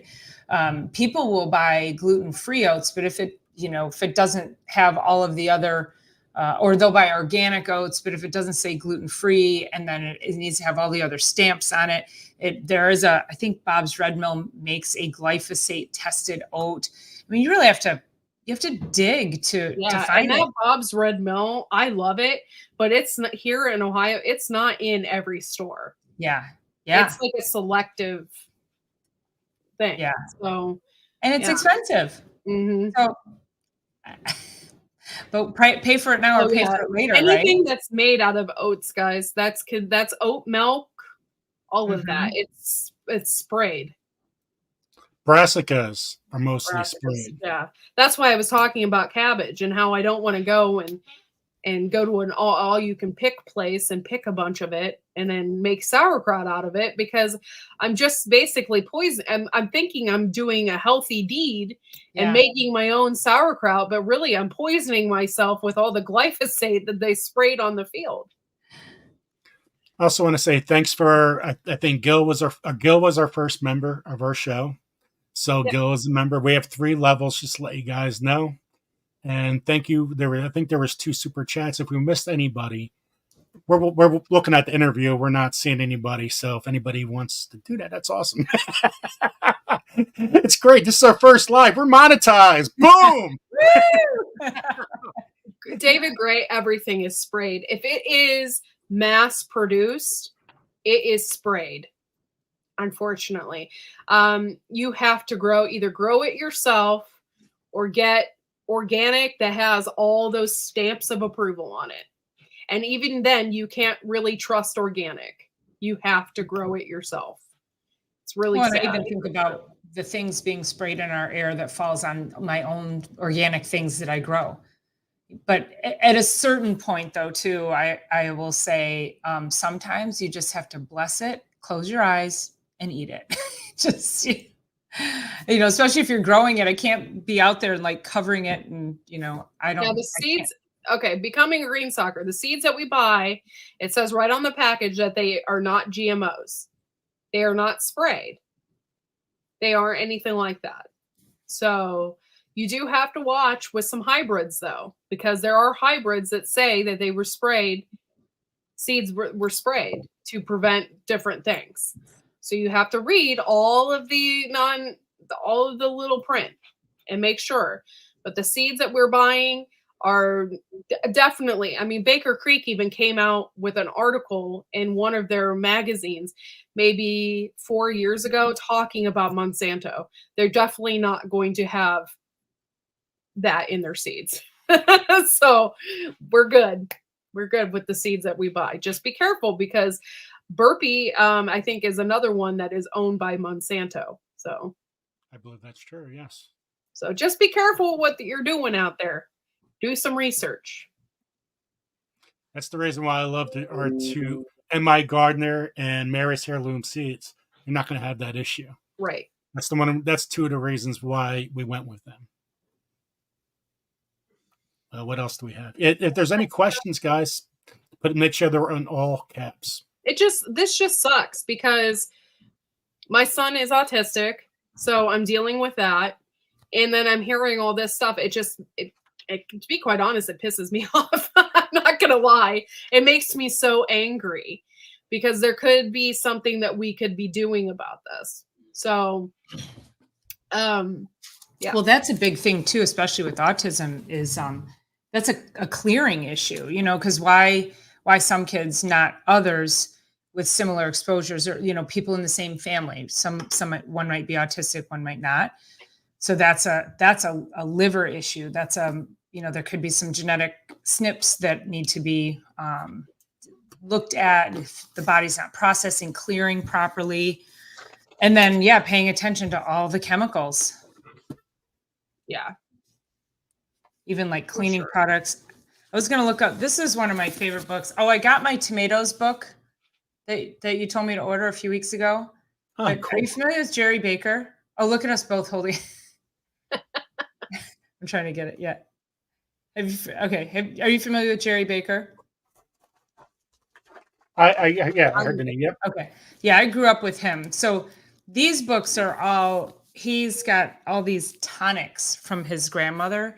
Mm-hmm. And one of the tonics is like a Roundup tonic. And I think it uses like gin and water and something like that. And you put that in your sprayer, and it kills all of those little weeds coming up in between the cracks of the sidewalk. You don't need a chemical. You guys, I'm not a doctor, but I'm just saying that there's been a really big increase in autism. So it just makes you wonder if that link is due to women eating a mass amounts of food that have glyphosate in them. And then you're feeding your child all of the baby food that just got recalled that had all the lead and everything in it. It just makes you wonder. It makes you wonder. I'm not saying that is the cause, but it does pull up red flags for me. You know, it is one of, we'll just say one, it's a multifaceted issue. And that when they find glyphosate in cord blood of mothers, there's a problem. You're trying to grow life, and you've got this pipeline of straight up chemical going into the baby. And, you know, now the push to get pregnant women vaccinated during pregnancy, and all the chemicals that are in those, and the heavy metals, and we've seen miscarriage rates skyrocket. And that's another piece of the puzzle, is you can't adulterate the human body with all these chemicals and expect a good outcome. Right. Yeah, and like I said, I don't really know the scientific research on all of it, you know, but it really makes you wonder, doesn't it? Like, what is really going on here? And it's our food. We don't have a choice. We have to buy it, or especially people that live in the city. What are they going to do? They have to buy their food. They can't grow their food. So it just makes you wonder what exactly is going on. Not to mention, in the cities, they spray the streets. I mean, I would say the correlation between someone that lives in the city and someone lives out in the country, like, I would like to know what that is, because they spray the streets with chemicals as well to keep bugs down, rats, mosquitoes. And exhaust, you've got all of that, you know, that's all lead and heavy metals coming from those fumes, all the pollution in the buildings. And Serena, with the pesticides, once you're sprayed it on, it's not like you just wash it off. Mm-mm. They stay right in the plant. So you can't, it's not as easy as wash off. And Psalm 146 home and garden, I'm so sorry that you have to deal with that. I see so many families with autism. It's crazy. It's all, I think it's really traced what we're talking about today. It's totally traced. That's when it basically where everything's coming from, starting from, building from. And becoming a grain stalker, what this was Mary heirloom seeds.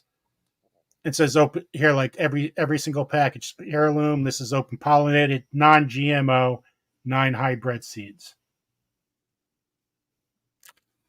Okay. Yeah, soy is actually one of the crops that is definitely used by glyphosate. It's GMO. Soy is probably one of the worst. So soy formula is one of the worst. If you are going to, if your baby is allergic, I would suggest goat's milk or something like that. But do your own research. I'm not a doctor. So, but yeah, soy, I looked it up one time. I'm like, okay, so what are the number 1 GMO crops? Soy, wheat, corn. And soy is, you know, when you go buy like vegetable oil, it's just soybean oil that's all completely adulterated. And, you know, if you have a bottle of that and you're cooking with that, you need to just like go throw it away, because it's so toxic. It's in a clear bottle because it's stable now, because what they had to do was they had to make it rancid and then wash it with hexane and other chemicals in order to take away the rancidity. I mean, it's just so highly processed. You just think of what that's doing to your body and your cells, your brain. Nobody needs that. Also, and the baby formulas too are, I mean, all of them. A lot of the ingredients, even besides the soy, is sugar. So we have all this, you know, childhood diabetes. Right. So much sugar in the baby formulas. Also look up the history of Bayer and what exactly they were used for. That is a huge part in this as well. So look up that company, and they've been around since the 1940s, if not before. So just take a look at that. I can't go into all the detail about that, but just take a look at that company in general and look and see what they're now doing to the United States. Do you know the story of how they got prisoners from Nazi Germany for one of their first studies? Do you know that story? Yeah. It's really, really sad. Yeah. And yet it just keeps going. With your questionnaire with the seeds, everything starts with the microbes on a seed when you have them. We're washing them off and putting chemicals on it. Don't buy those seeds. If you a healthy you is a healthy start is a healthy seed. Something like that. It all starts with the seed. Seeds contaminated with well, if you see one all crooked and all, just throw that one away. Mad Chick Acres. I don't know where you're coming in from, but yeah. So my son, I couldn't breastfeed. I think I breastfeeded for like a couple months, and I couldn't do it anymore. It was driving me crazy. And I went to formula, and yeah, so my son was on formula too. So it kind of freaks me out a little bit about all of this. Plus, I mean, it doesn't really matter if I breastfed, because if I had glyphosates in me, or if I had just ate oatmeal cookie from mother's milk that they tell you to have because it's going to increase your breast milk, doesn't matter. I just gave my kid glyphosate or whatever it's called, because I just ate the food that I'm giving to my kid. So, I mean, it's a catch-22. Like, what can we do to prevent this? I mean, I think pay attention. I think interviews like this, shows like yours, getting the message out, and then also understanding that it's never going to be perfect, that you do have to give yourself some grace, and that I think that is where a lot of people fail, or just fall off, because they're like, I can't, it's so overwhelming. So just do something. Don't feel like you have to do it all in one shot. It would be great if you did, but just do something, and know that just every time you do something a little bit more, it just keeps taking those baby steps forward. What I like to be more testing too is the water. Just like Brampton Gardner with everything in water bottles, where we used to drink out of a hose and drink everything, and the water used to taste great. Now, even if bottled water don't taste right, if that's like this now, what is it going to be like 20 years from now? And what is excuses? And who's doing this testing? Yeah. The water bottles industry, those water bottles have been in a warehouse, heated, on a truck somewhere. And so when I was pregnant, there was only certain waters that I could drink, because the rest of them all tasted like plastic. And they were the ones that had reverse osmosis. Those are the only ones that I could drink. Deja Blue. There was a couple of other ones. But just regular bottled water would make me want to throw up. I don't know if I must have had pregnancy super taste going on, and I could taste that. It was disgusting. Yeah. So it's, the bottled water is horrible, and totally getting away from that now. Yeah, totally getting away from those chemicals. Yeah. So Mad Chicks Acres, the childhood regimen, we're adulterating our kids from the get-go. You can opt for waivers for childhood vaccines. You really should look further into them. I'm not here to tell you to not get them. I just am going to say, make sure I have a lot of data. If anybody wants to reach out to me, I have a lot of data that I can share, but it's okay to want to spread that out if you can find a doctor who would do that for you.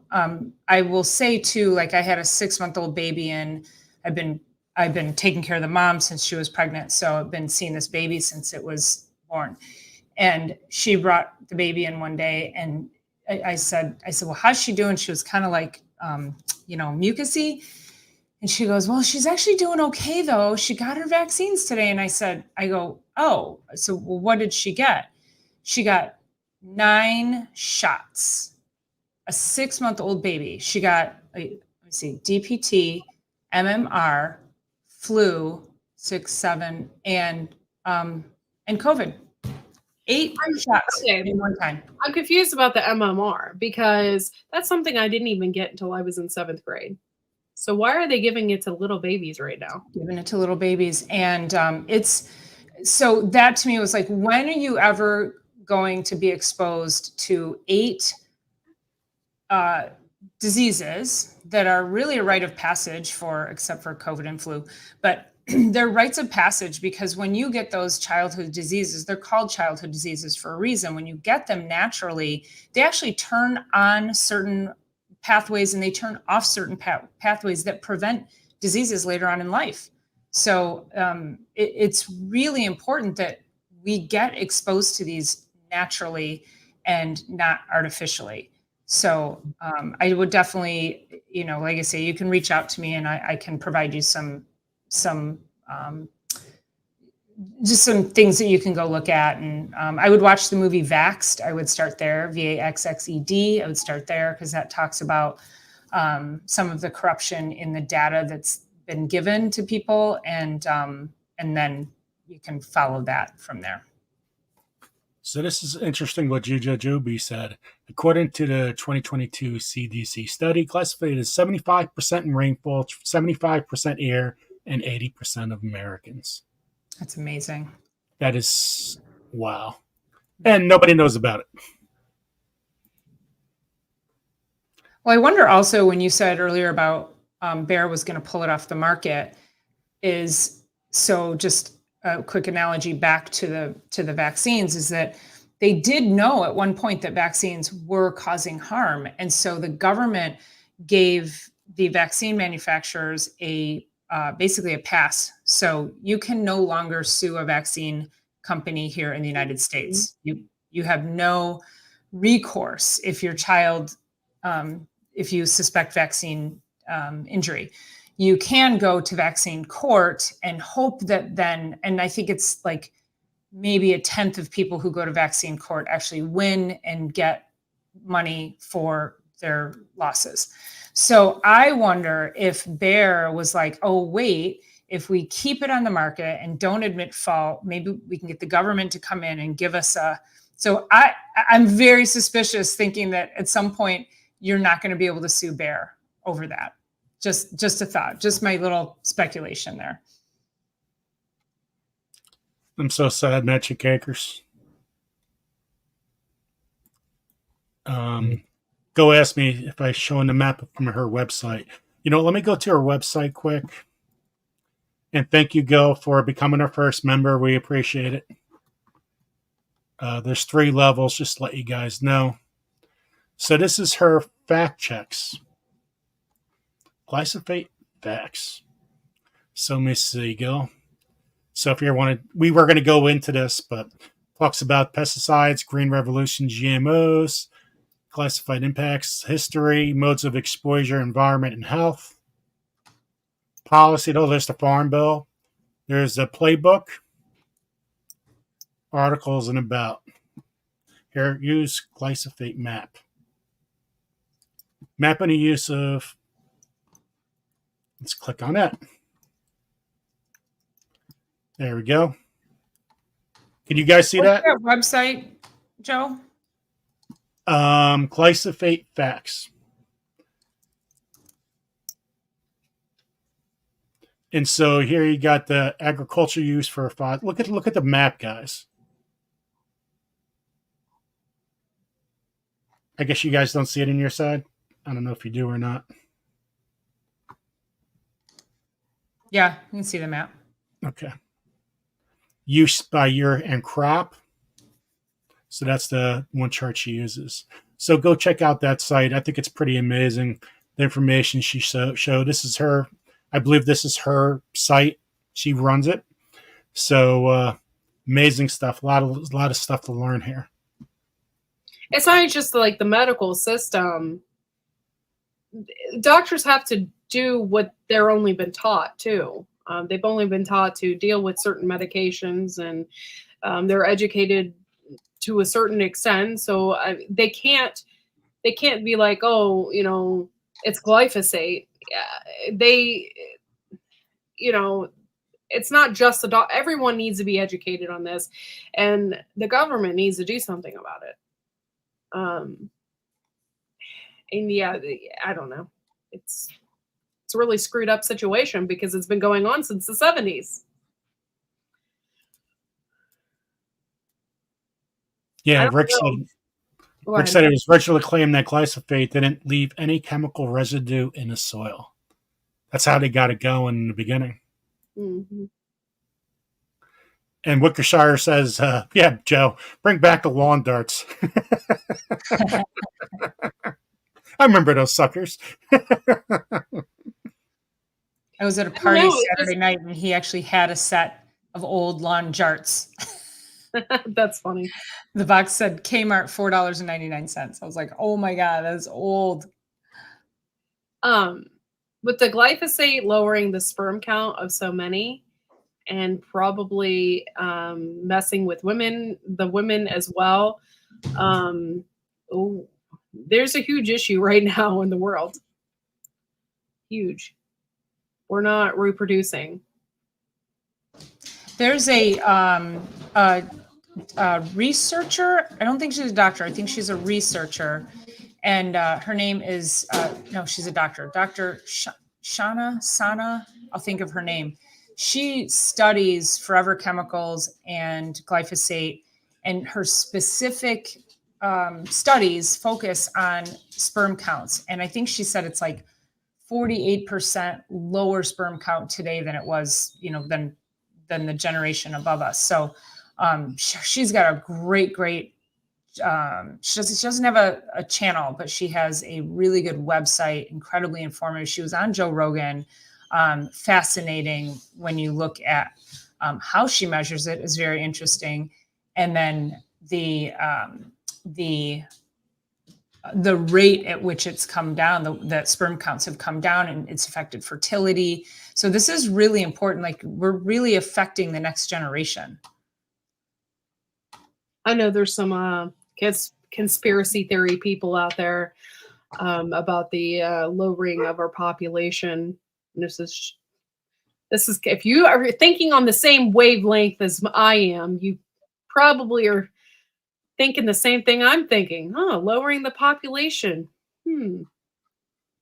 Just like they Joe, if you want to pull up, it's Shanna, Shanna, ShannaSwan.com. And she's got some stats on right on the front page of her website. Okay, 1 second. Yeah, I mean, fertility, when you think of fertility goes down, but then when you've got this kind of chemical insult going on in the body, then when there is, when you are getting pregnant, having babies, and it's not just for I always tell my patients this, it's not just for the ladies. Like, the guys need to pay attention, because the quality of your sperm is going down as well. And this is going to lend itself to more birth defects and higher rates of autism and higher rates of chronic illnesses and chronic diseases. So really, really a very important topic. I keep on coming up with Shania Twain. Shanna, so SHANNA. Oh, NNA. Okay. There's so much stuff I want to talk about, but I don't know how to articulate it, to talk about it, and I don't want to insult people. So when we get off of here, I'd like to talk to you, Dr. Paula. Sure. Yes, ma'am. I know sometimes it's that line. Now scroll to the bottom and you'll just see some of her stats.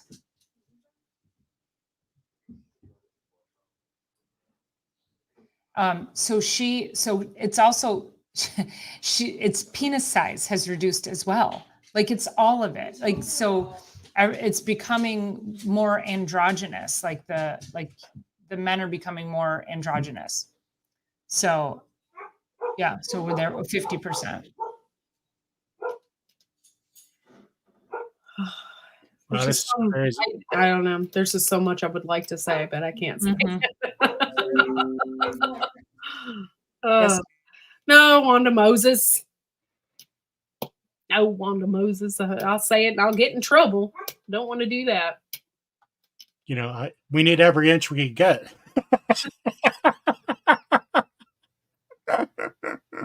This is crazy.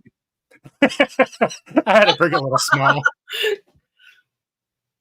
Think happy thoughts. Yes.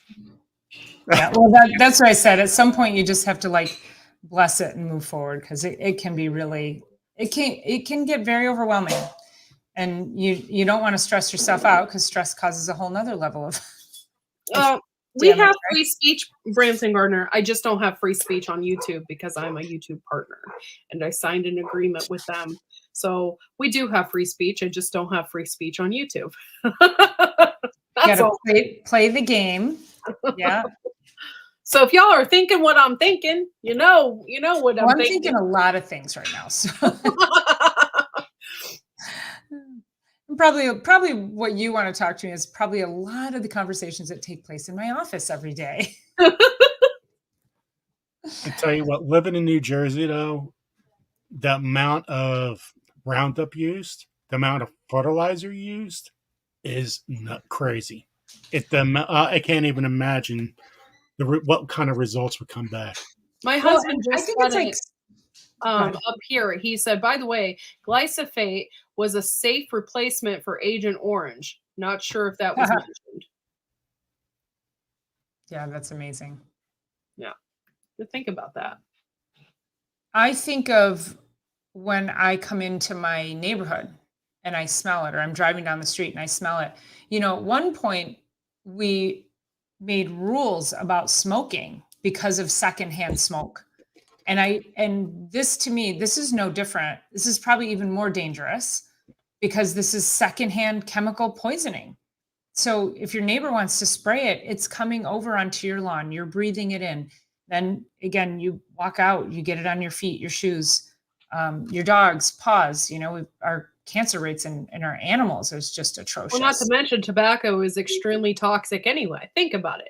They have the tobacco fields, which they probably spray glyphosate on, and then they probably spray another round of glyphosate on it to dry the tobacco.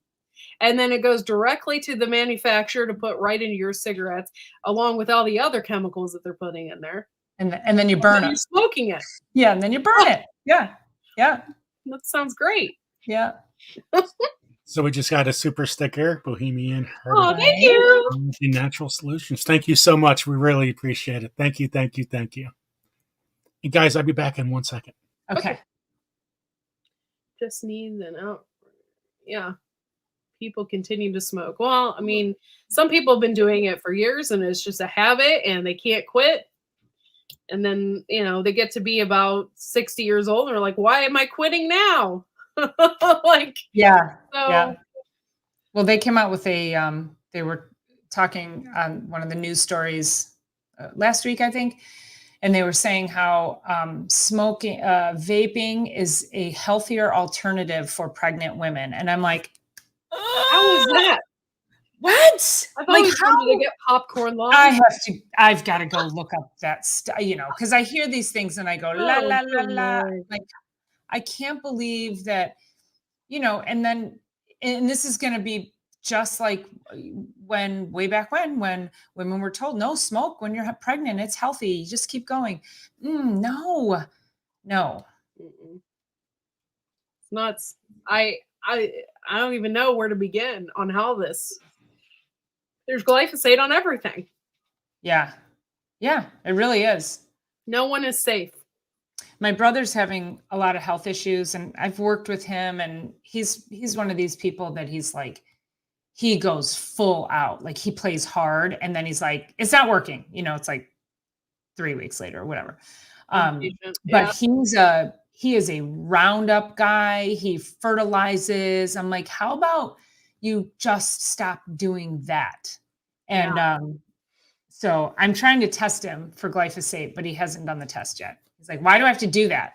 Well, because I'm tired of you complaining about why you can't get your health on track. So, yeah. Maybe he's scared. He might be. Or he's stubborn. He kind of thinks he knows everything. So, you know, we call him Dr. Phil. you know, he's uh-huh.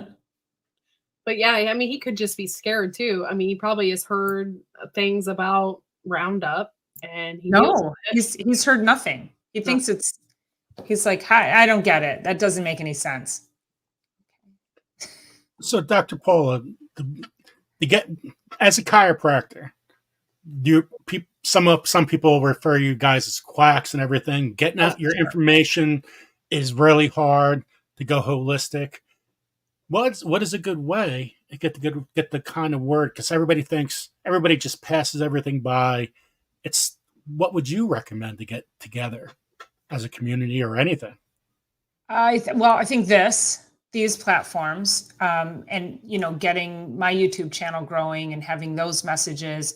I'm trying to do daily videos over on Instagram. So I'm finding that it's really just a consistency of messages, and it can be the same message over and over because, as you guys know, some people don't hear it the first time or even the fifth time. So, I just hold true to it because I can't imagine being in any other field. And when I see the miracles that happen in my office every day, I'm like, I don't really care what you believe. I save lives.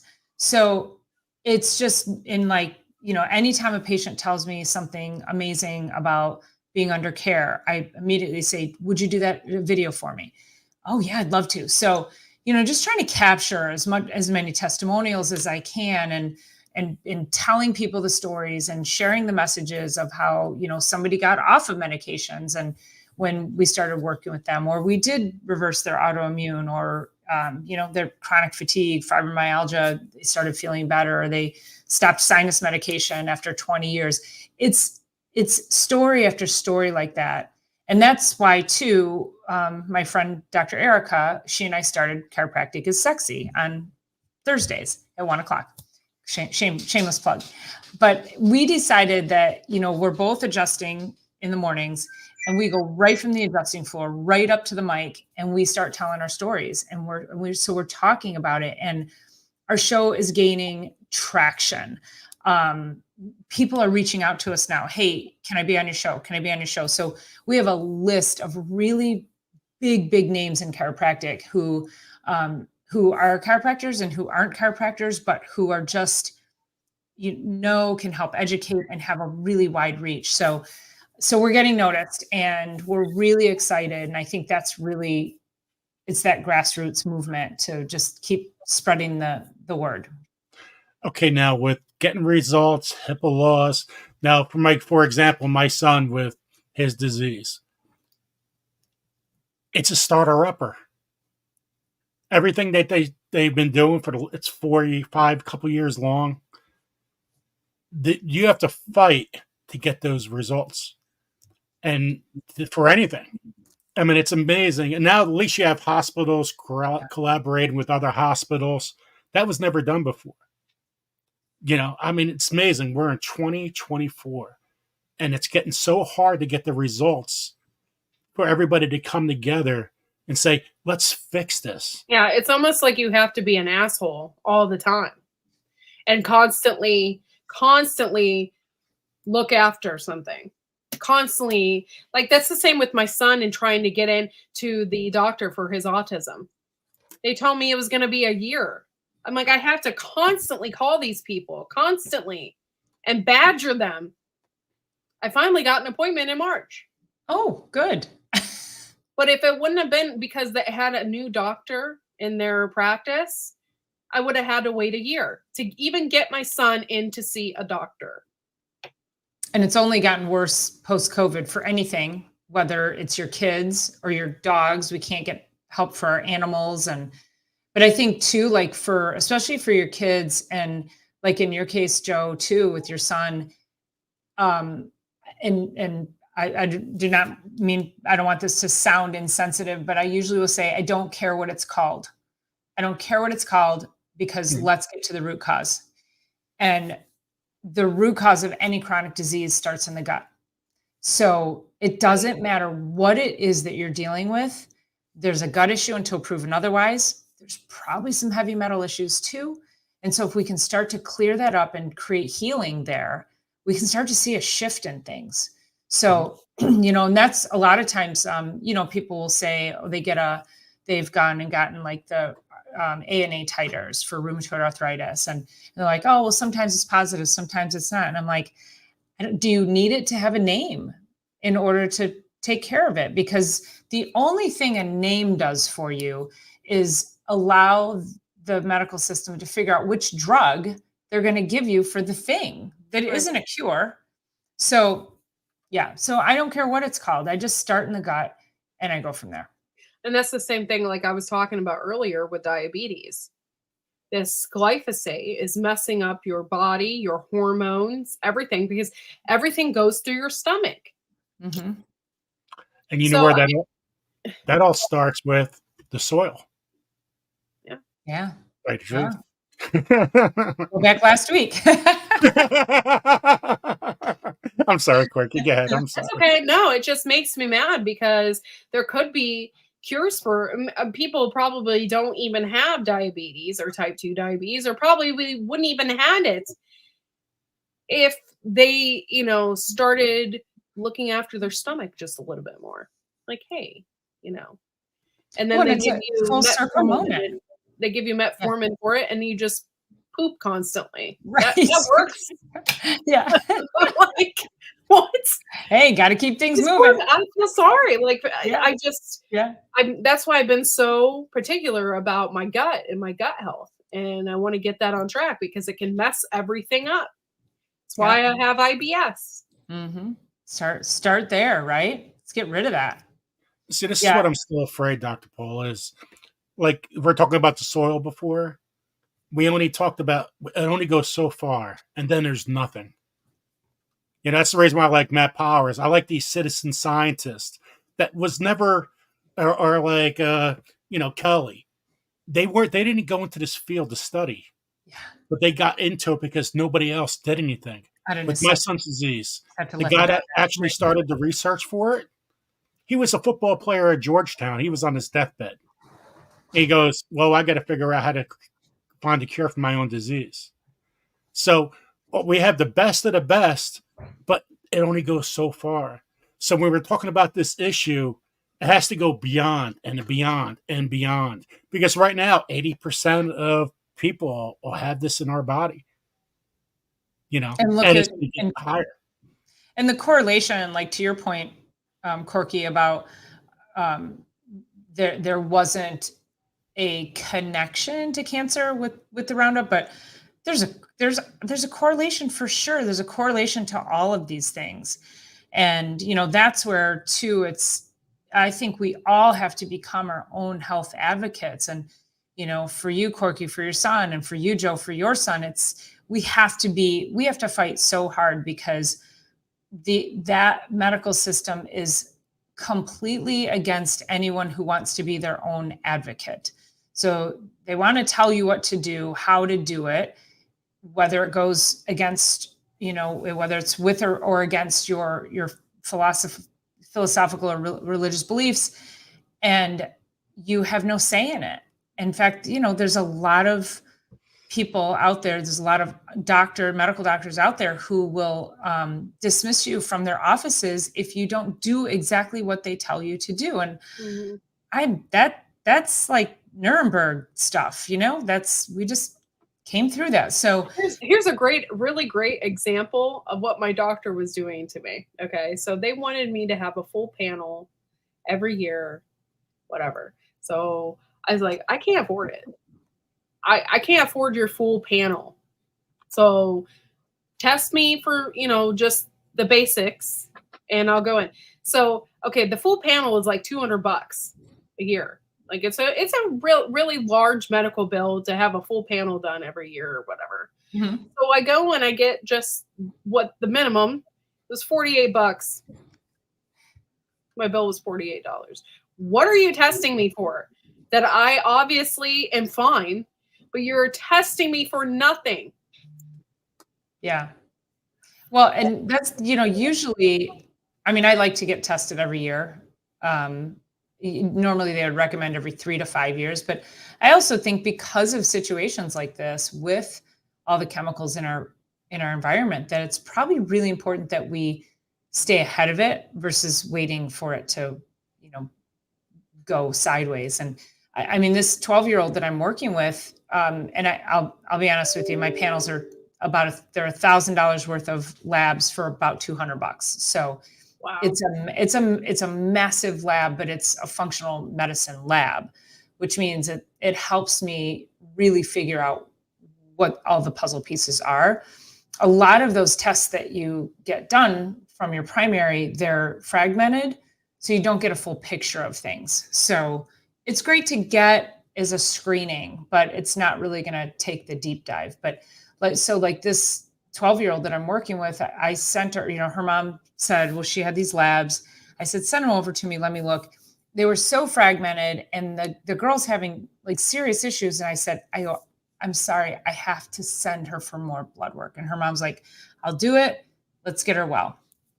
This poor girl, I mean, her labs were in range on the traditional, as the numbers are in the traditional labs. And I ran them through functional medicine ranges, and she's a 12-year-old disaster right now. So I'm going to fix her. I'm going to change this girl's life. And, but that's the difference, is you have to have somebody who knows how to actually read those labs too, from a functional perspective. Because there could be things that, they could look perfect. Those are the medical ranges. You want to run them through functional lab ranges. Did you guys answer Salm's 146 Home and Gardens? We did not. So, I think most of the detox teas are like Senecot, or that, like it's that herb. Is that the one you're talking about, where like it makes you poop? So yeah, I mean, I like that better than just like taking a laxative. I think having, you can have a little bit of a detox tea. Nothing wrong with that. Little licorice, if you can find teas that have licorice, is really good for gut health. So a lot of times they'll have licorice in them as well. Now the only thing I'm thinking right now is the big licorice sticks in Zambuca. I want some Zambuca. Let's do the Zambuca. I'll do that. Yeah. It smells like black licorice. It's like, what does that? I grow hyssop in my garden. Oh, really? Yeah, and it smells like black licorice. You could just run your hand through it, and it's like, oh, that's funny. So with Serena, with the strawberries, besides growing your own, try to find some place that's organic for low cost. Try to find your best spot. Sometimes Walmart's going more into organic now a little bit, so that might be a low cost. I'm not sure if they have organic strawberries, but that might be. My Walmart has one station of organic, and you look at it, and it looks like I don't know. It's pathetic. It has they have 2 bags of potatoes that have 6 potatoes in there, and some onions that look like, I don't know. It's just really scary looking.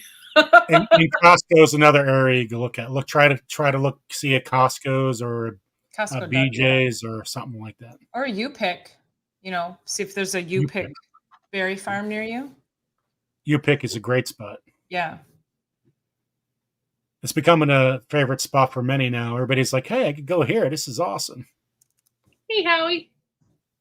How you doing, Howie? Hey, Howie. Is there any detox teas that taste good? I have one, but now it's green tea. So now I'm really nervous. I love green tea.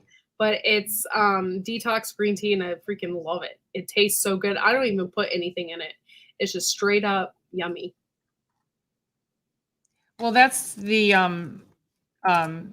some people might not like the taste of the licorice. So is that what you're saying? You don't a one that tastes good? Because I think a licorice tea tastes amazing.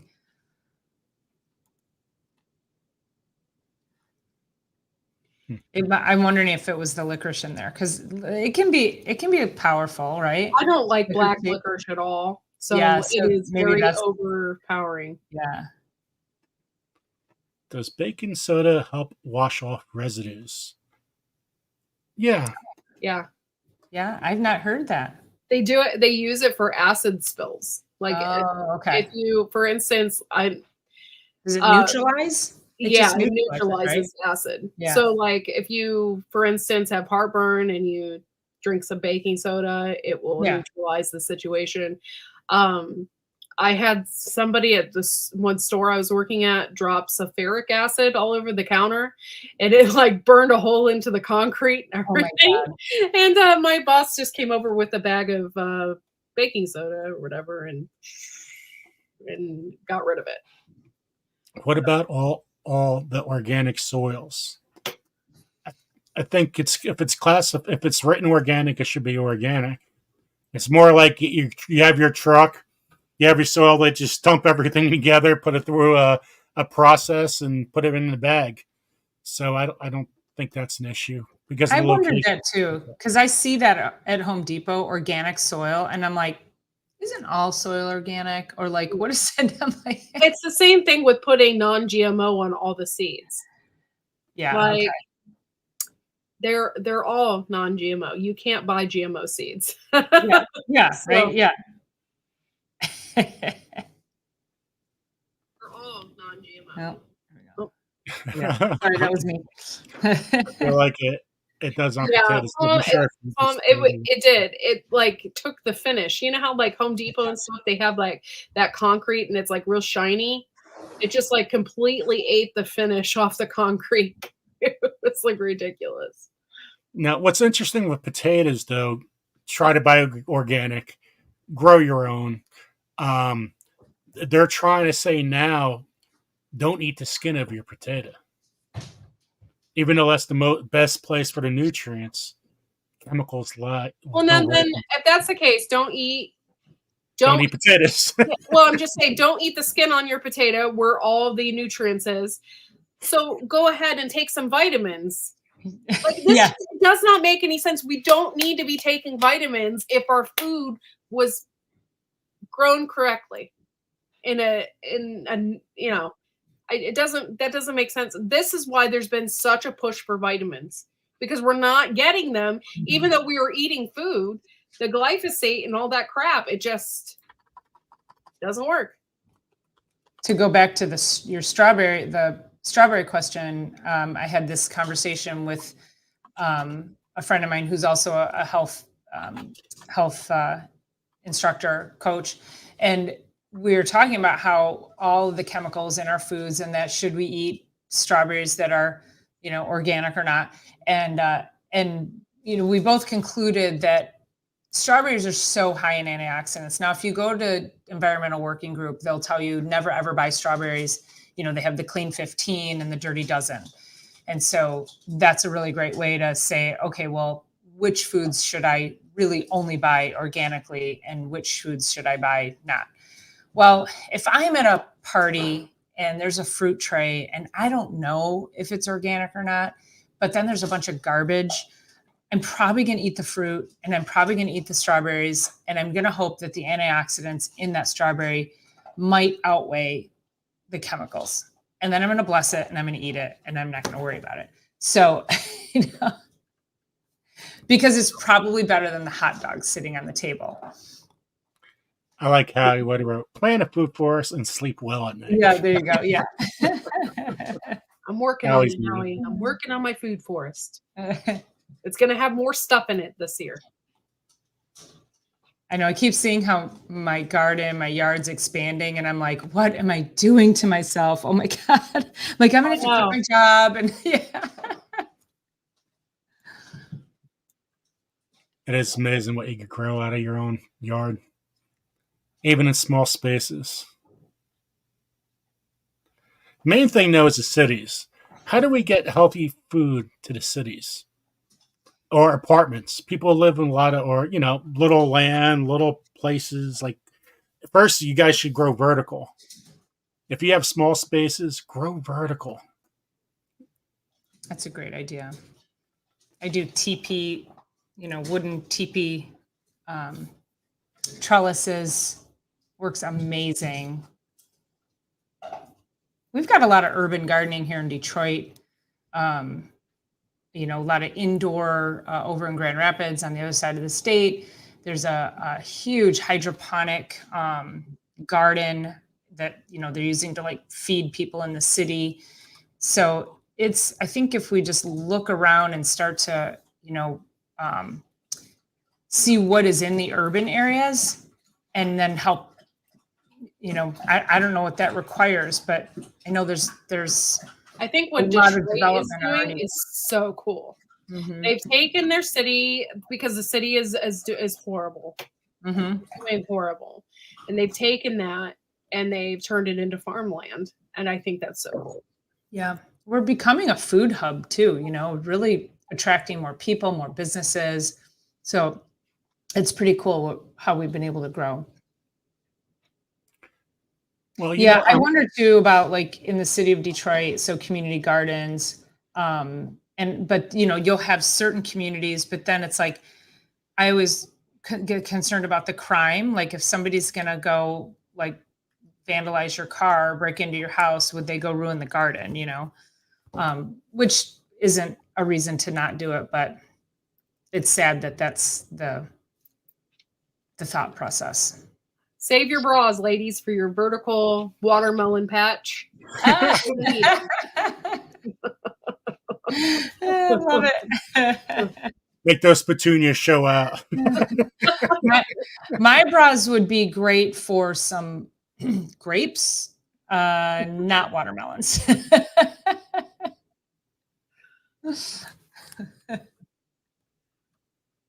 2%'s laughing. Welcome in, 2%. I love 2%. 2%. And sorry, guys, we didn't say hi in the beginning, but we had very limited time. We were in it. It was awesome.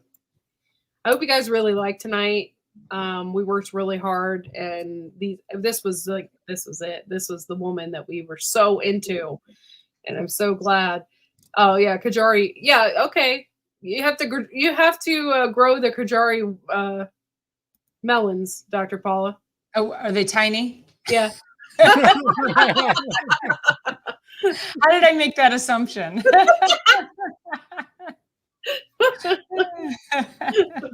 I try to grow the tomato fun. If you guys ever seen that one, but that's for another show. It's bigger than a Peter Pepper. Talk about the Peter Pepper, guys. We have 6 contests. Corky and I just did 1 video so far, but we have the Detroit red beet, the watermelon radish, the Peter Pepper. We got a zucchini challenge. We got let me see, I'm missing 2, the right? Mammoth sunflower and Dr. Wutch's tomato. So I hope you guys enter them. If we don't get any more contestants for the hot dog eating contest, we're not going to do it. So I think there's only 2. I got to go back to the video, see if anybody left a reply to that.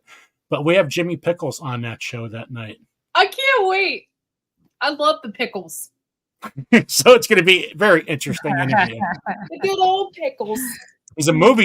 Jimmy's a movie star now. Yeah. You guys all need to get on Hulu. You need to watch, what is it called? Hot Ones? Hot Ones. No, it's not Hot Ones. What It's is it something called? else. Got to look for it now. I can't think of it. But anyway, he's in a movie about making peppers, pickles.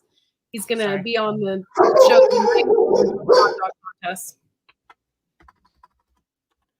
Also, we have a great show coming up on Thursday.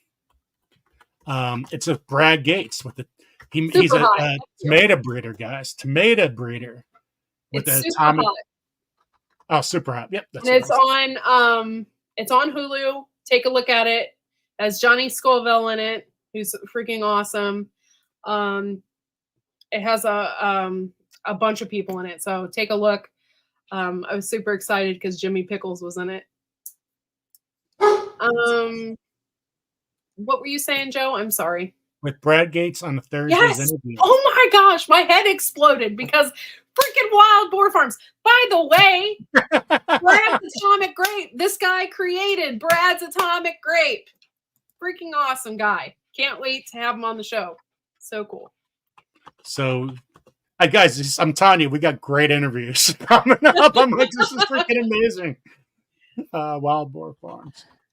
I mean, I don't see appreciate many you guys people. letting me jump up here today. I'm gonna Joe, if you could connect me with her, and then give Corky my cell phone number, and I'm around tomorrow, so just call me tomorrow and we'll chat about whatever you wanted to chat about. Oh, okay. Sound good? Because they're shoveling my walk. The dog's going crazy, so I'm gonna jump off, finish my dinner. I was like, I'd rather jump on here with you guys than finish dinner, so that's what I did. Well, thank you for coming on, Dr. It's Paul. always great to be here with you guys. I appreciate you so much. Thank you so much. All right. Thanks, everybody in the chat. See you guys soon. See ya. Bye. Bye. Wow, what a great live. So I'm going to show you. Oh, God's Desire for Me is here. Welcome in. Nice to see you. It's nice to see new people come in and chat. This is awesome. I can't believe we're 2 hours and 30 minutes into this and we have 54 people in the chat. It really was a great conversation. It was what people need to know. It's really great. I was in awe by it. By the way, I can't wait to have this guy on our show. Woo! So excited. I mean, this is going to be great because he's been working for a long, long time on these tomatoes. It's not like it's, hey, come up with 2, let me make a cross and let them pop up, and hey, look, I'm selling them. It doesn't work that way. Terry, we've grown Brad's Atomic Grape in our garden before. It's beautiful. I don't like tomatoes, okay? But this guy is amazing. And yeah, we've grown Brad's Atomic Grape before. It's a beautiful, beautiful tomato. Beautiful. So Serena had a question. How long should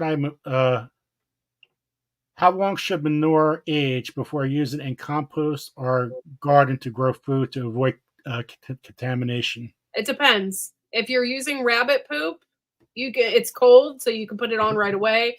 If it's like chicken, cow manure, that kind of thing, you have to wait a year. And Psalm 146 Home and Garden. Have you had Johnny Scoville on your show?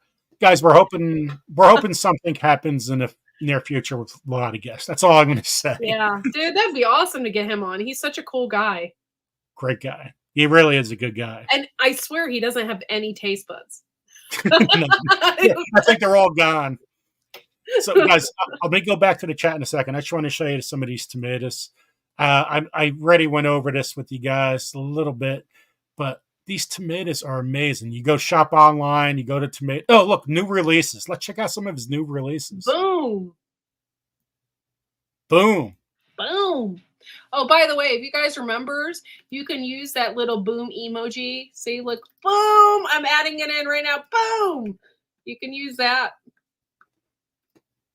So let's go back to that in a second, because I want to see them and talk about them too. So Canary Crisp, Dynamite Delight, Emerald Flame, and Lilac, they're brandy new, guys. I don't think nobody sells them. You could only buy them here.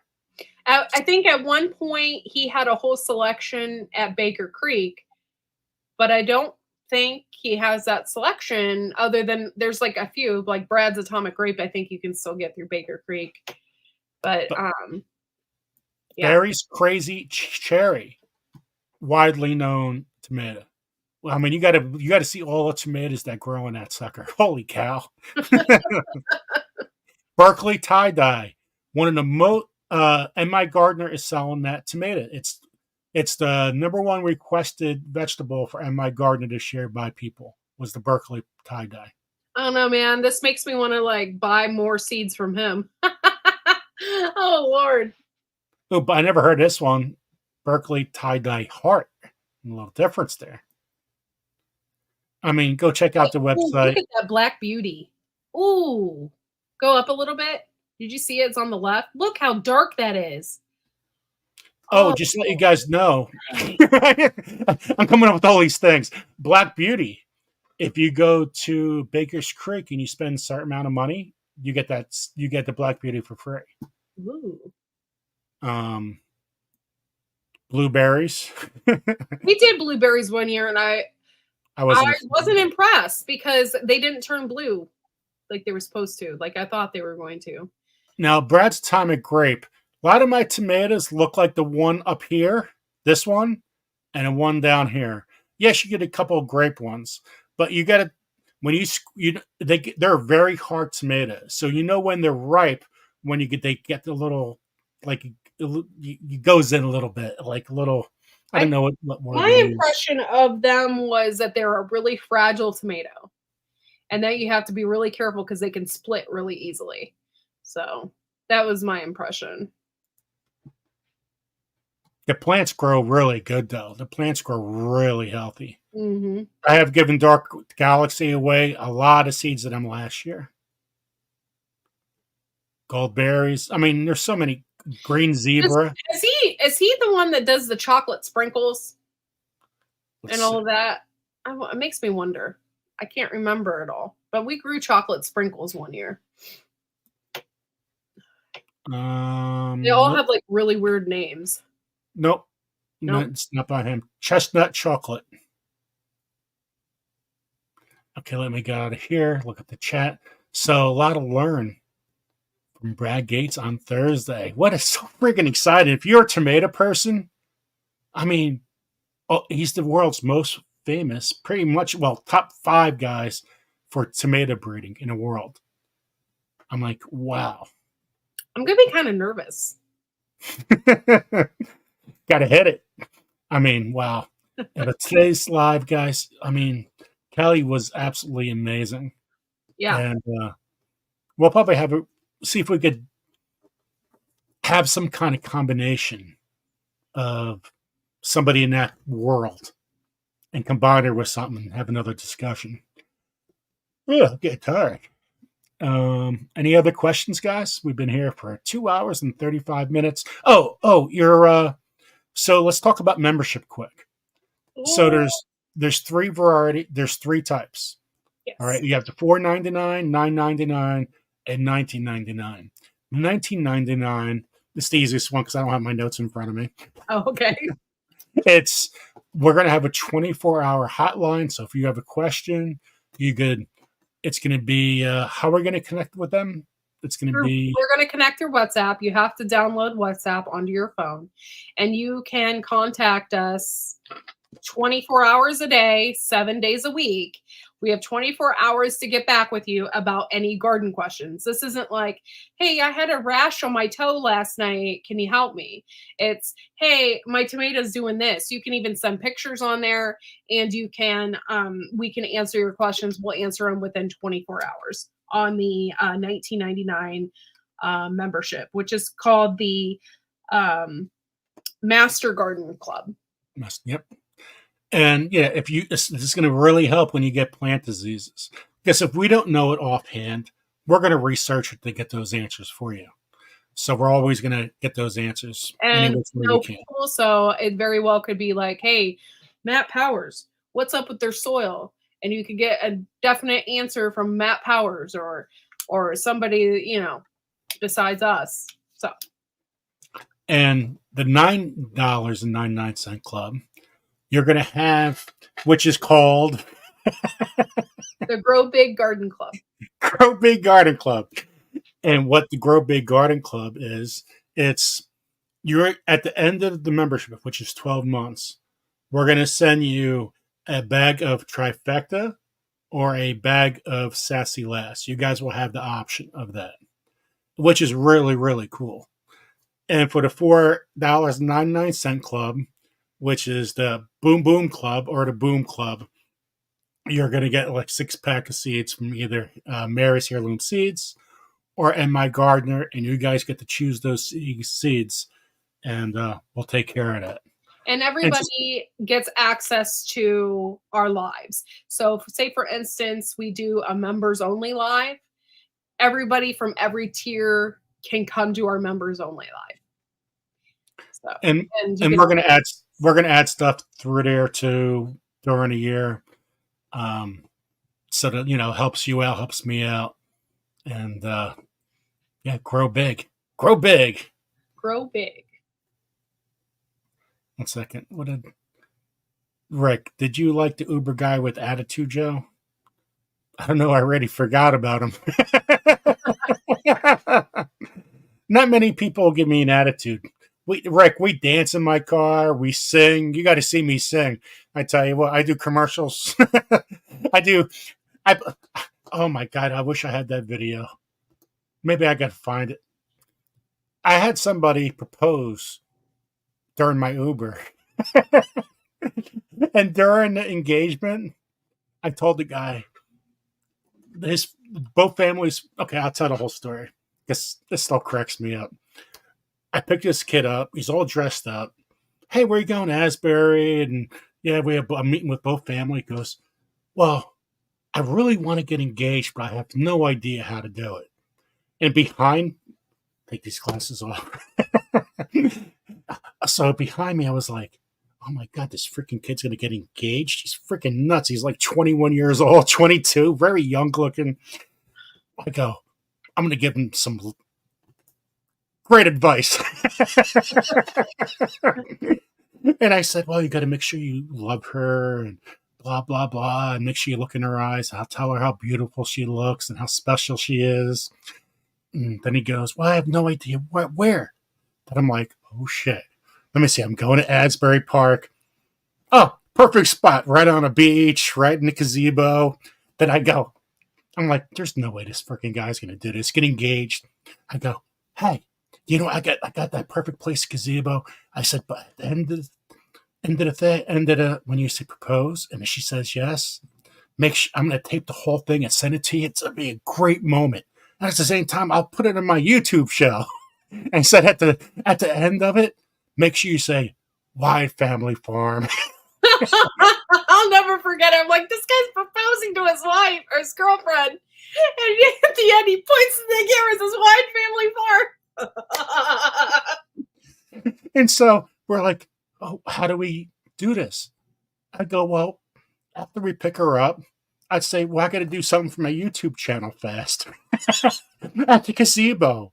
And just say, yeah, okay, sounds good before she answers.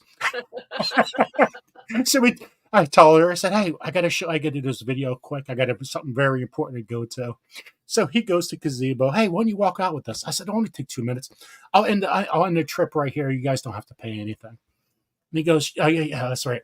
I go, how much time do you have for family? He goes, oh, we're early. I said, perfect. This is a perfect situation to get engaged. And who's going to tape your engagement anyway? I said, this is your time. So when he proposed, at the end he goes, Wide Family Farm. I'm like, holy shit. When I saw it, I was shocked. Love this. Oh, baby laugh. Absolutely great. Another time, I was with they just got married. They just got married, guys. And so the place they were getting married at, they weren't ready for them yet. And so we're driving around in circles. And I don't think on my mind is, oh, this is a great time for a commercial or a loot or whatever you want to call it. And so we rode around and I go, hey guys, you guys got to talk about Wide Family Farm. And I showed him a clip of Quirky and all of a sudden during and we stopped and parked for a couple of seconds. They made a little seg and check out Wide Family Farm. And the UK couple was good too. I know. Like, the best farm in Ireland, and I'm like, this is the best farm. I can't even talk like it. That's the funny part. 1 second. Serena, we don't really check out the jokes too much, but once in a while we see one, we pop one up just to let you know. Why should you be discreet in a garden? Because corn has ears and potato has eyes and beans talk. Yeah, okay. Serena. Okay. But we can't talk about jokes all the time, so I just want to let you know that. So if we see one, you did good. So for the emojis, there's 3 emojis for our site. So we talked about our memberships. Hope you guys become members because it helps us out. It helps out get guests. And just let you guys know, I don't buy these. I buy these seeds. They don't come for free. So when we get seeds from Mary's Heirloom Seeds, yeah, she might send a couple freebies, but we buy seeds. When we, and my gardener, you guys see my list of my seeds at During One of Lives. Luke doesn't give her seeds. I buy them. and I just invest in myself. And I believe in Corky, and I believe what we're doing to make people grow food. And that's the reason why I'm invested. I believe in us, and it will go far. 1 second. Oh yeah, Billy. Oh, Billy was here, and Billy was my right hand man as an Uber driver. Oh my God, that would be a TV hit. Oh, Billy, we'll be freaking. You could do the YouTube show, us doing Uber and picking people up. Oh my God, you don't have to work for the rest of your life. We'll be millionaires. Let me see. Any other questions, guys? Make sure you guys hit the like button. There's still 44 people on this chat. I feel like I want to still keep on going. Oh, the emojis. We got to talk about the emojis. We're going to add more emojis, by the way. So there's 3 emojis. Go ahead, Corky. Talk about the emojis. Oh, yeah. You did all the work. You did everything. Yeah, right now there's 3 emojis: the boom, the superpower, and the alarm. I got those in there, and I added those in the other night. So in order to get more in there, we have to have more members. Okay, so it's all about becoming a member then. Okay. Awesome. Okay, guys. Well, I hope you guys have a good night. Thank you guys for coming. This is great. We appreciate it, and we'll see you on Thursday for another great interview. Yep. Can't wait. See y'all then. See you guys then. See you soon. Thank you, everybody. Thank you. We appreciate it.